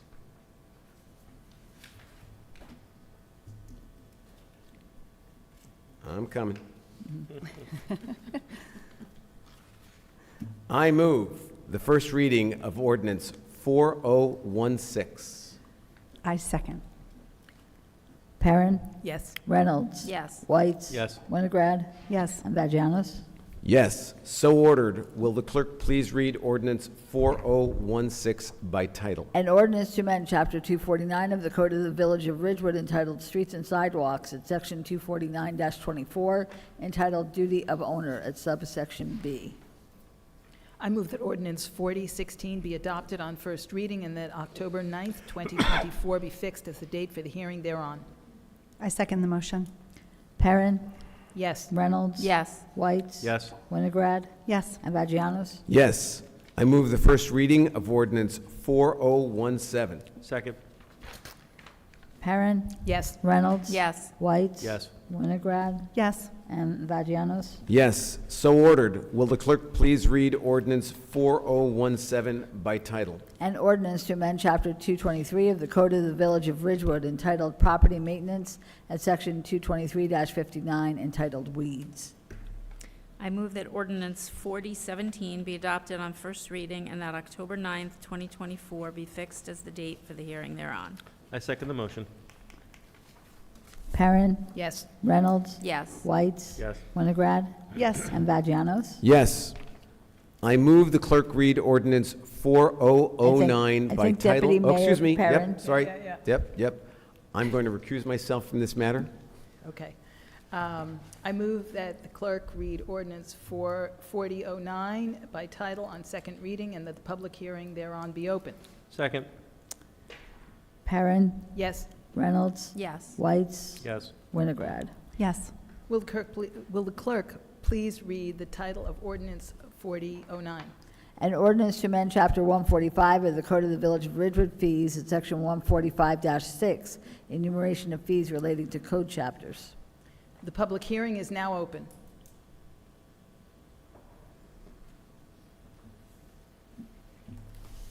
Good evening again, Ann Loving, Ridgewood, New Jersey. I was hoping that perhaps the attorney could explain again why it is that the mayor recuses from certain things in the downtown and not from other things. For example, the mayor is allowed to vote and weigh in on canceling parking during the Halloween fest, but he's going to recuse on sewer fees. He can weigh in on loading zone issues in the downtown, but not on the Christmas tree. I was hoping this could be explained because it's not clear to me. As far as I'm concerned, the mayor has a business in town, owns several properties in town, but somehow his need to recuse or not recuse is just a moving target. I'd appreciate an explanation. I'll jump in, but by all means, Matt should follow on this.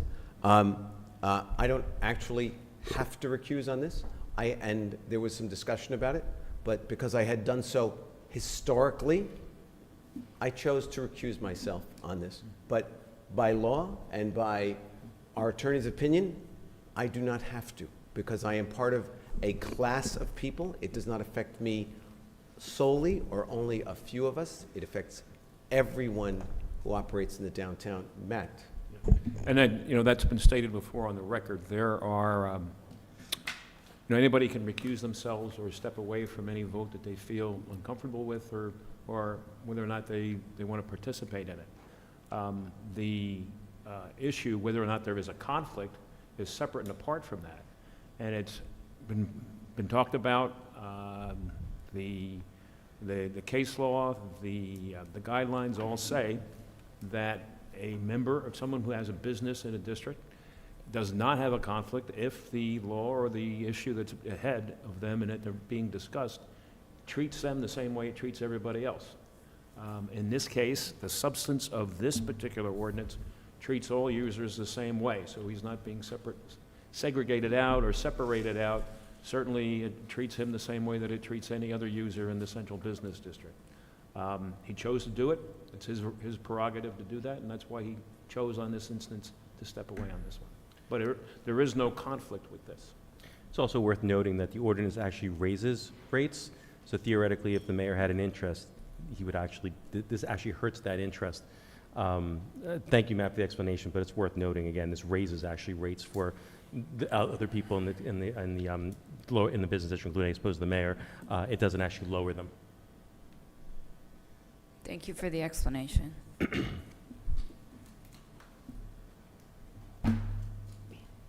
Oh, yeah, where are we? Okay, let's see. Nobody in hybrid, and therefore, I move the public hearing be closed. Second. Perrin, Yes. Reynolds, Yes. White, Yes. and Winograd. Yes. I move that ordinance 4009 be adopted on second reading and final publication as required by law. I second the motion. Perrin, Yes. Reynolds, Yes. White, Yes. and Winograd. Yes. I move the clerk read ordinance 4010 by title on second reading and that the public hearing thereon be opened. I second. Perrin, Yes. Reynolds, Yes. White, Yes. Winograd, Yes. and Vagianos. Yes. Will the clerk please read the title of ordinance 4010? An ordinance to amend Chapter 3 of the Code of the Village of Ridgewood, Administration of Government, Article 5, Departments, and Section 3-43, Police Department. The public hearing is now open. Seeing no one, I move the public hearing be closed. I second.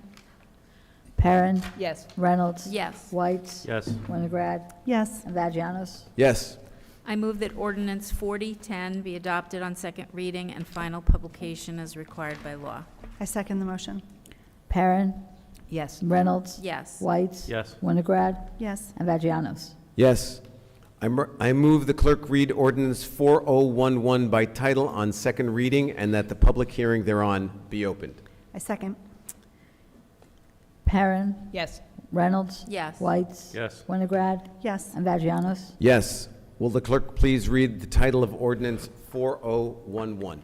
An ordinance to amend Chapter 190, Land Use and Development of the Code of the Village of Ridgewood to modify standards for site plan exemptions and certificates of continued occupancy. The public hearing is now open. Seeing no one, I move the public hearing be closed. I second. Perrin? Yes. Reynolds? Yes. Whites? Yes. Winograd? Yes. Vagianos? Yes. I move that ordinance 4011 be adopted on second reading and final publication as required by law. I second the motion. Perrin? Yes. Reynolds? Yes. Whites? Yes. Winograd? Yes. Vagianos? Yes. I move the clerk read ordinance 4012 by title on second reading and that the public hearing thereon be opened. I second.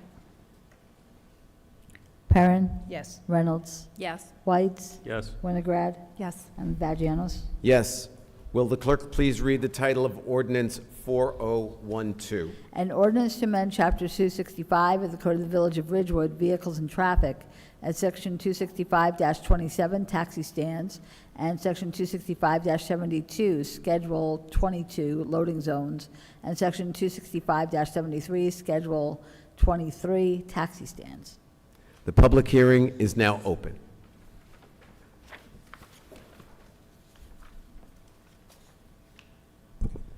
Good evening, Mayor and Council. Boyd A. Loving, Ridgewood. If I recall correctly from your discussion on this at a previous work session, it was decided with consultation from the Chief of Police that the loading zone in front of the taxi stand would not be available for parking at any time. It was going to be a loading zone 24 hours a day, 7 days a week. Is that correct? Yes. I'm sorry. Yes. So it is not going to be available parking. Are you confirming that?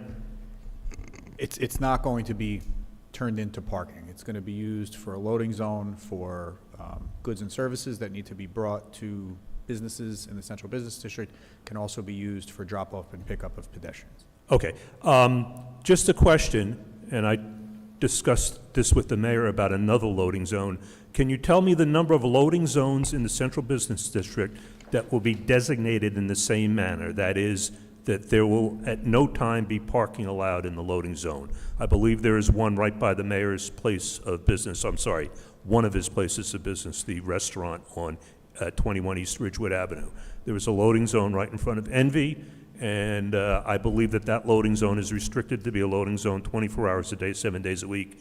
And I discussed this with the mayor, and we were just wondering, why is that designation as such? Why is there no parking permitted there in what I would classify as off business hours? Was the police chief consulted on that one as well?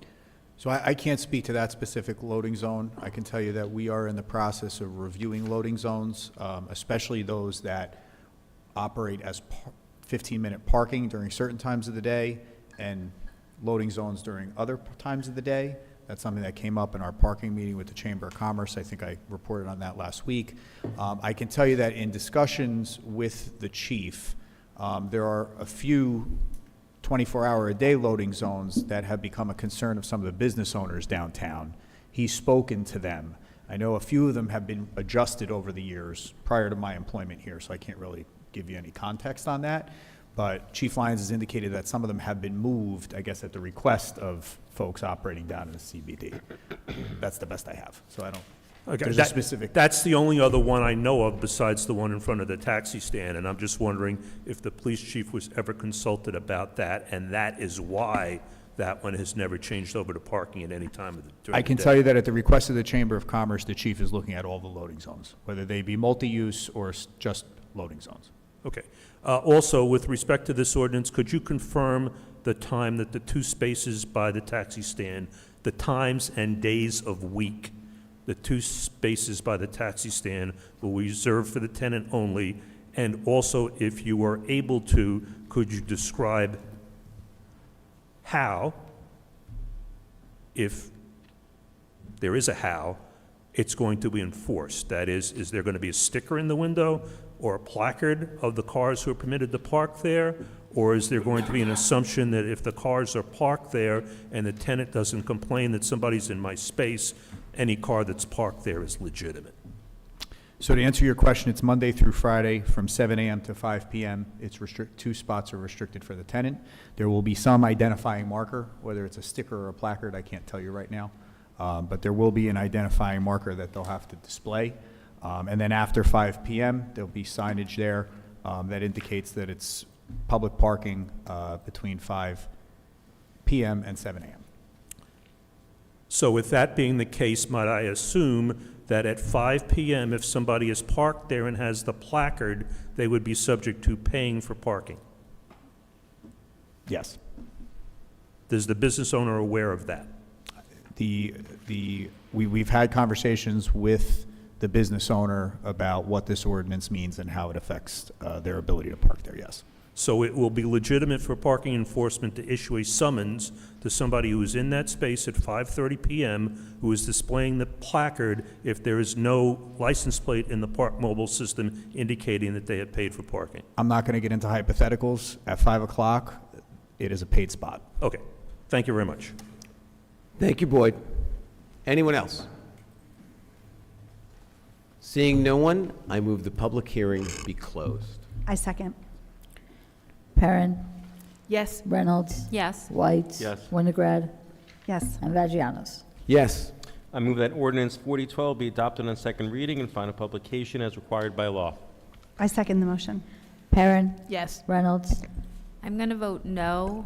I've always been against the two parking spaces for this tenant.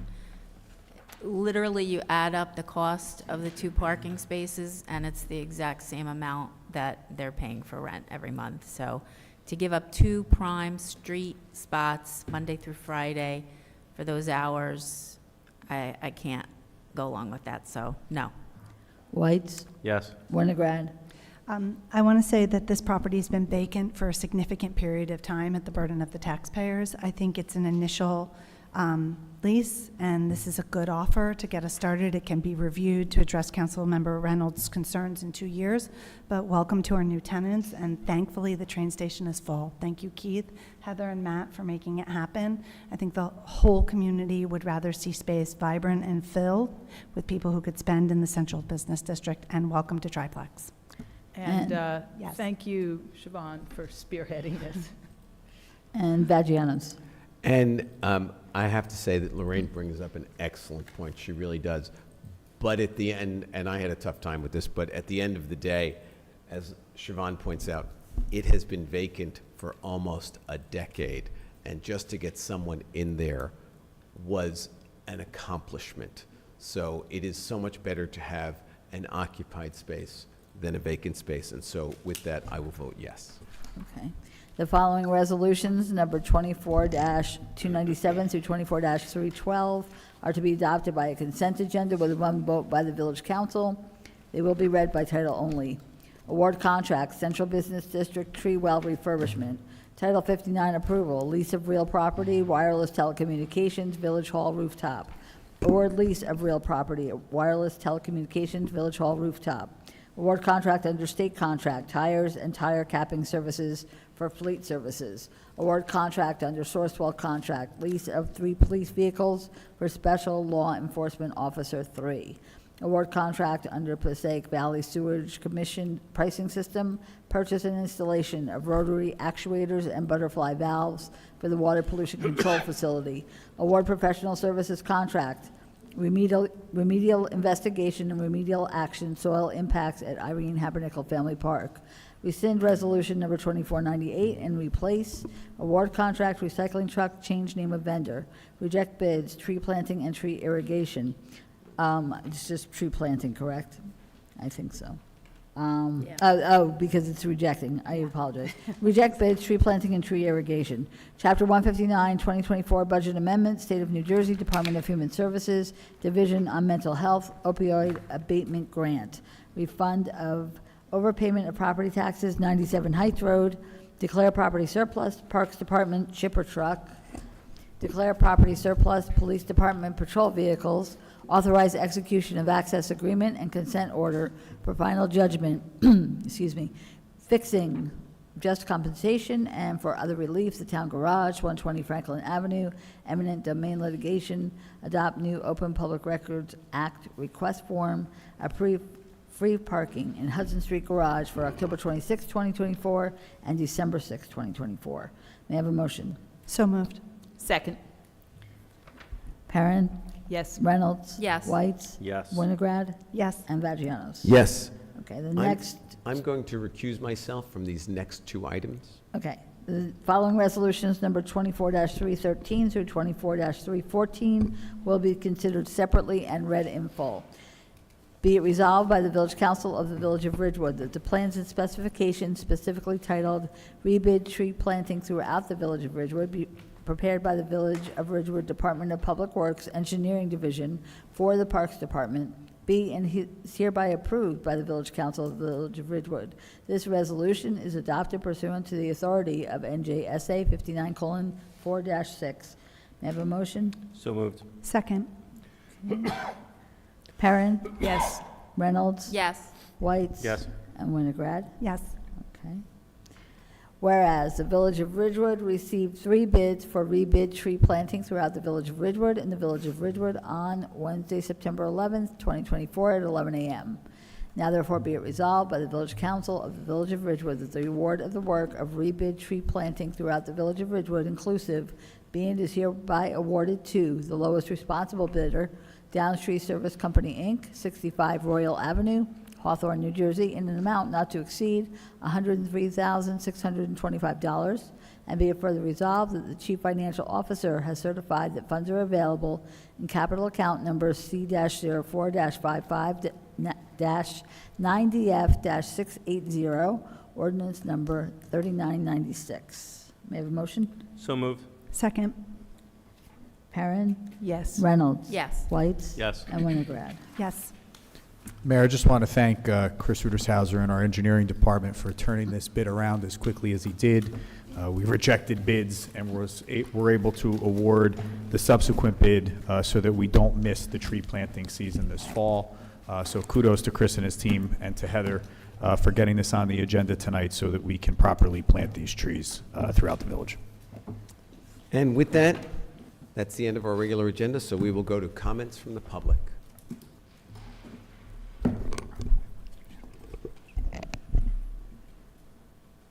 Christina Million, Ridgewood resident. I want to go back to that letter and the timeline.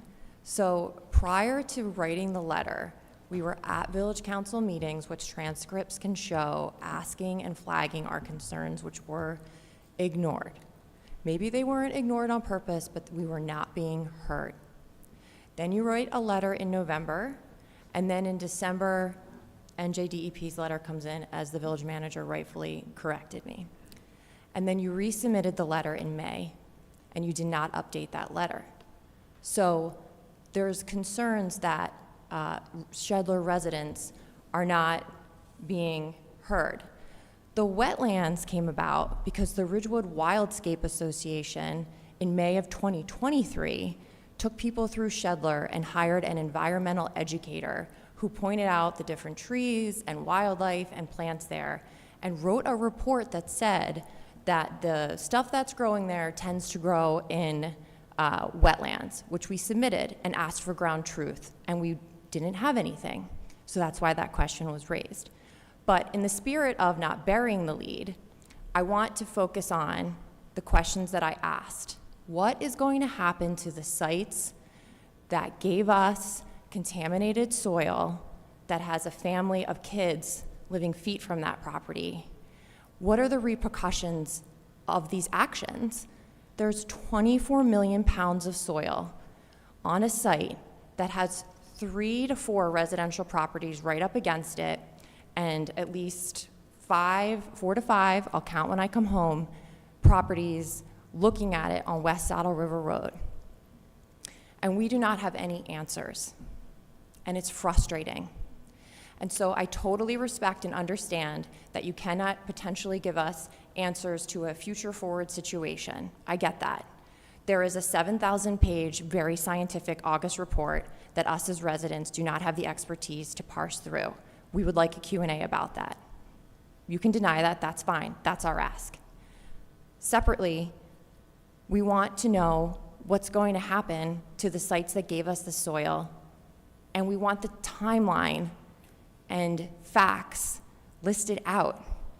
And again, any of you that woke up and was like, wow, my concerns that I've been flagging, that people have whispered and talked about, and then you go into social media and you can search for terms like soil, dumping, Shedler, and lots of stuff start popping up over years, not just in 2019, over years. We want answers. I don't think anything that we're asking is out of control. 24 million pounds of soil is there. There is a property with a pool. Thank you. Thank you, Christina. Anyone else?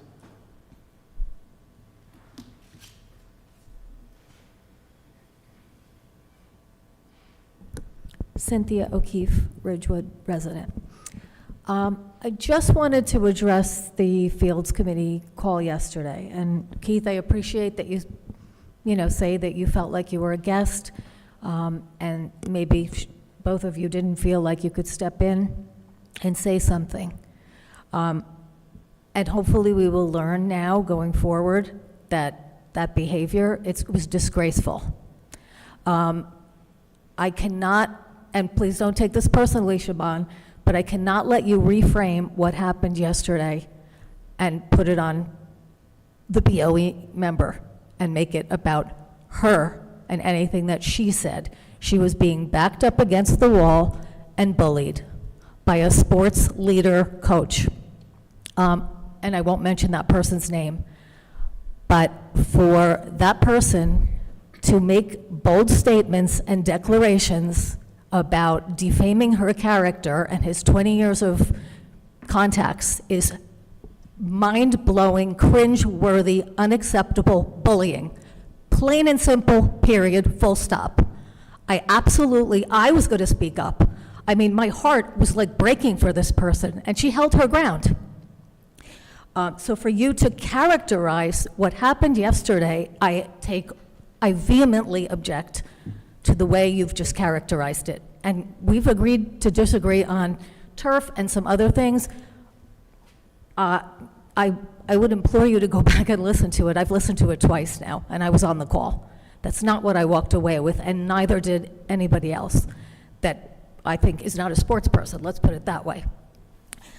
We have many times been engaged and come to these meetings.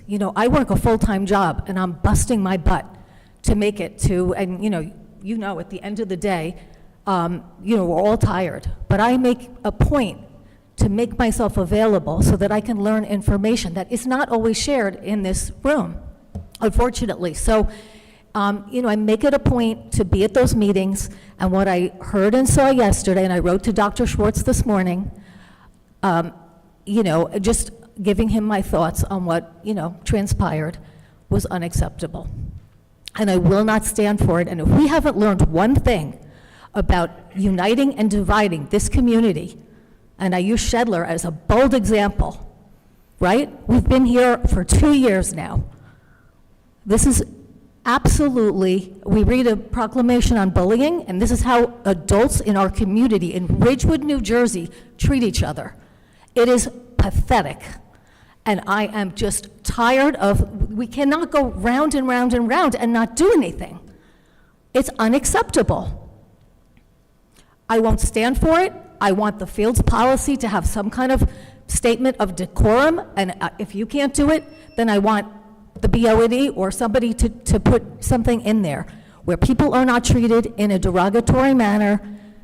I'm not going to hear it again, okay? And if I have to meet with Matt or somebody else, we're going to make sure that something gets done, because it will not happen again. Thank you. Thank you, Cynthia. Good evening again. Ann Loving, Ridgewood, New Jersey.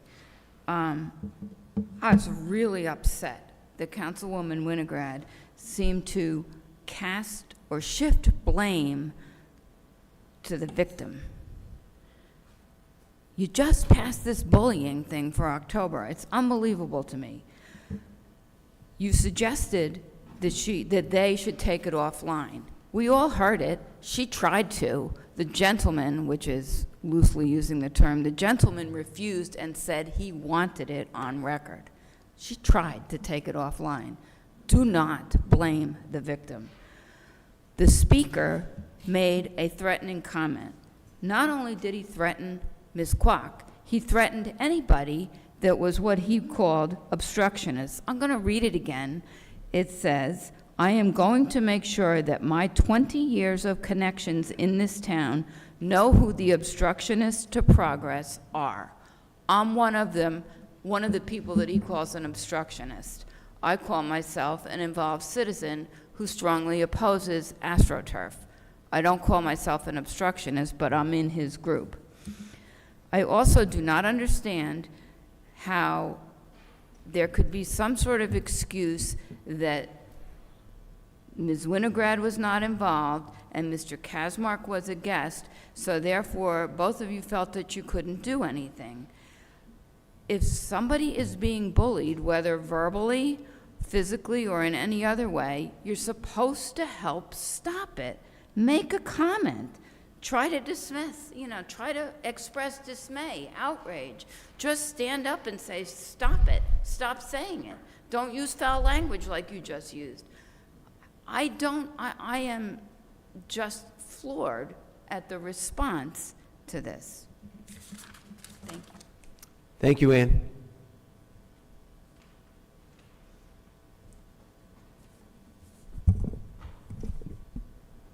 Hi, my name is Hyun-Ju Kwak. I live in Ridgewood, and I'm speaking today in my personal capacity. Today is 9/11, and I want to acknowledge the gravity of this day. I was at Wharton at the time, but I had spent the summer prior at an investment bank at World Financial Center. I had mentors, colleagues, and friends who were there. Like many of you, I was shocked at what I saw, and I can never forget. I want to remember all those who lost their lives, suffered, and are still grieving. Focusing back on the village, sometimes discussions do get heated, but I believe in professional, constructive dialogue. My consideration is always for the entire village as a collective entity. And we're all working together. In that effort, tone and respect for each other go a long way. Thank you, Hanju. We have someone online. Susan, you're up. Hi, I'm Susan Moran. Excuse me, hold on.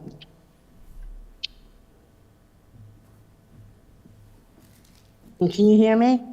I can now. Please keep keep the phone close to your mouth. Susan Moran.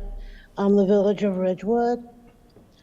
Okay, I just want to say, I want to begin by thanking everyone for honoring 9/11, as well as the swearing in of all the first responders. I lived in New York City at the time, and I felt the building shake when the airplanes hit the tower. So, yes, it's a very emotional day. I do want to, I have two topics of conversation. One is, I was wondering when the interviews will begin for the flood committee. I'm very interested to be on it because I've been advocating for more actions for residents and stuff to deal with flooding. So I was wondering what the process or what's happening with that. Also, what's happening with the Army Corps of Engineers. I know we met them a long time ago, residents, but there hasn't been any communications or follow-ups or, what's exactly happening. Has everything been approved? Are they beginning? you know, that was one of them. And then the second is just to piggyback off some of the topics that was discussed tonight. Last week, a resident called during public comments and mocked another resident. And thank you, the deputy mayor, for speaking up to stop the bullying. And so it was a very welcome to hear Councilmember Evans reading the proclamation against bullying. I was very hopeful that the proclamation was more than words, since sadly one of my children was bullied in the Ridgewood Public Schools. So I personally know the devastation it has on bullying and the long healing process it takes to build self-esteem. So I was very hopeful that it was just more than words, and Ridgewood Public Schools had actually turned a new leaf. But then after hearing what happened at the Fields Committee, it really is disheartening. I mean, I can't understand excuses, especially since I know what bullying is like and what devastation it causes. And to hear people excuse themselves for not speaking up for an individual. And it is extremely disheartening to hear that the superintendent of this district witnessed the bullying and did nothing. How is that feasible? How are you leading? These are people, this is the head of the district, plus leaders in our town. Susan, if you could finish up, you're beyond your time, so please finish up. Okay. It is more than just words. People need to lead by example. That's it. Thank you. Thank you so much. Anyone else?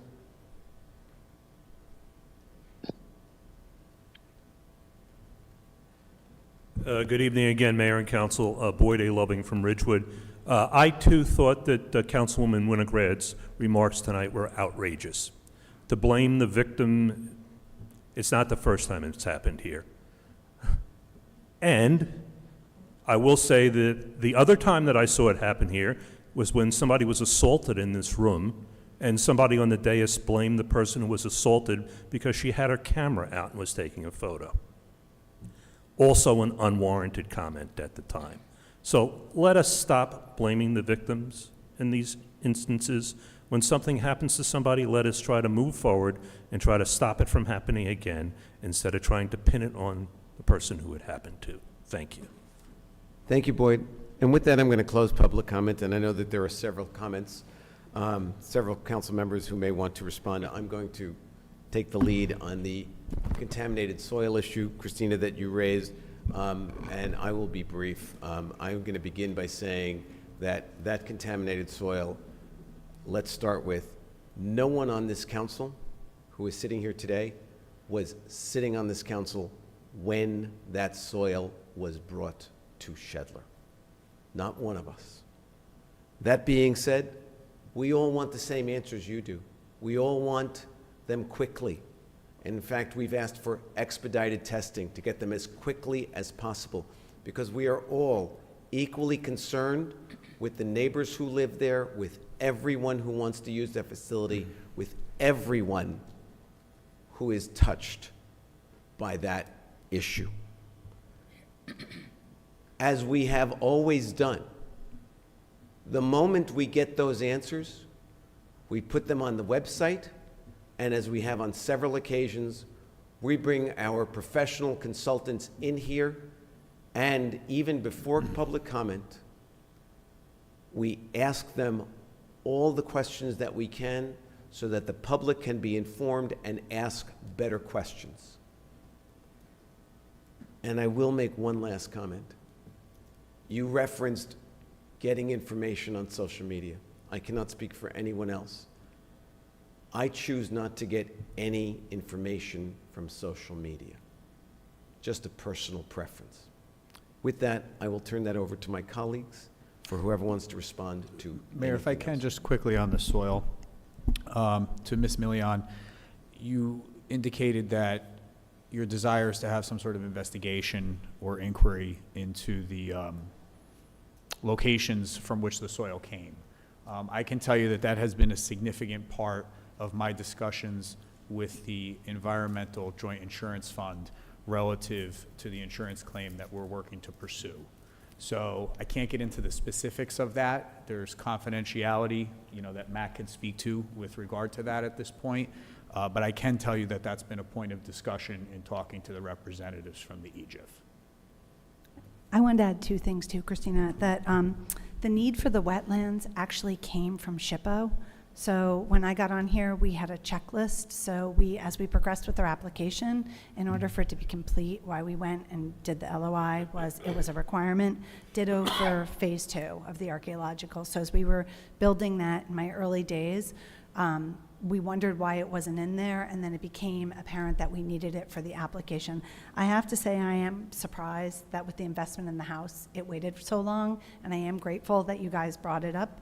I'm not afraid to say this. I didn't know what an LOI was until you wrote me the letter, but it really was a requirement for the next step with SHPO, and ditto the phase 2, which actually should have been done with the investment of the house. But I am grateful because you were the first resident who wrote LOI to me, and I then had to figure that out, and thank you for that. But the real requirement and why we had to do it was because of SHPO. And relative to SHPO, Siobhan brings up a good point. I think the votes that may have been mentioned earlier in the night relative to the establishment of the berm circa 2021, don't pin me down to the date, I think Councilmember Reynolds and Deputy Mayor Perrin were on the council, but they were voting to retroactively seek approval for the berm from the Historic Preservation Office, because I believe some of the berm was built without some officials in the village realizing that there was a designation of that property as historic at that time. And thereby the berm had been built, and then the village was informed that they needed to seek SHPO approval to build a berm that already existed. So they were voting to make SHPO applications after the fact. And I think that's where their presence on the dais intersected with this issue. Anyone else?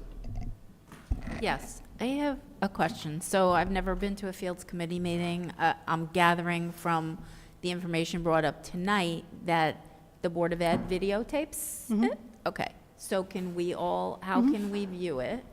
It's on the Board of Ed. Okay, and can I request that all 5 of us, if you weren't present, view it, and maybe can we discuss this? I'm guessing it should be a closed session discussion. I don't know, or can we discuss it in public? Because I think that if a committee, a member of a committee is acting in a way that is unbecoming, it should be, maybe we should have some rules.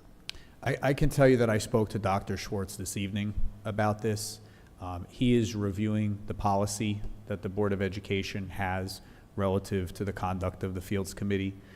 As Siobhan has indicated, while this is a partnership, the Board of Education takes the lead on the establishment of these meetings. They handle the Zoom, they handle they host the meeting on those Tuesday mornings at the Board of Education building.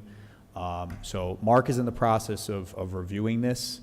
He told me once he's read over all the paperwork that establishes the policy and the mission of the Fields Committee that he was going to be back in touch with me. So if the council would like, I can report back to you once I have additional information from the superintendent's office. Okay, but I think even as a council with all of our committees that maybe are not associated with the Board of Ed, we should have some sort of guidelines for our, I understand it's a volunteer position and sometimes there are heated discussions, but we have to have some sort of policy that there has to be respect, and you can have disagreements and still be respectful. And what would the consequence be if a committee member steps over that line? I think maybe all of our committees should have the same rule for a situation like this. I don't know if we have one. I don't think we do. Yeah, and the structure of this is different, and I'm not defending anyone's behavior. To be honest with you, I don't even know that I met the individual whose behavior is being questioned tonight. I don't even know that he and I have crossed paths in my tenure here. But keep in mind that these individuals are not appointed by the Village Council or the Board of Education. So No, I you have- realize that, but I'm saying but just for the ones public's that- edification, if you have a planning board member who the council decides to appoint, you've voted to appoint that person Right. to that position.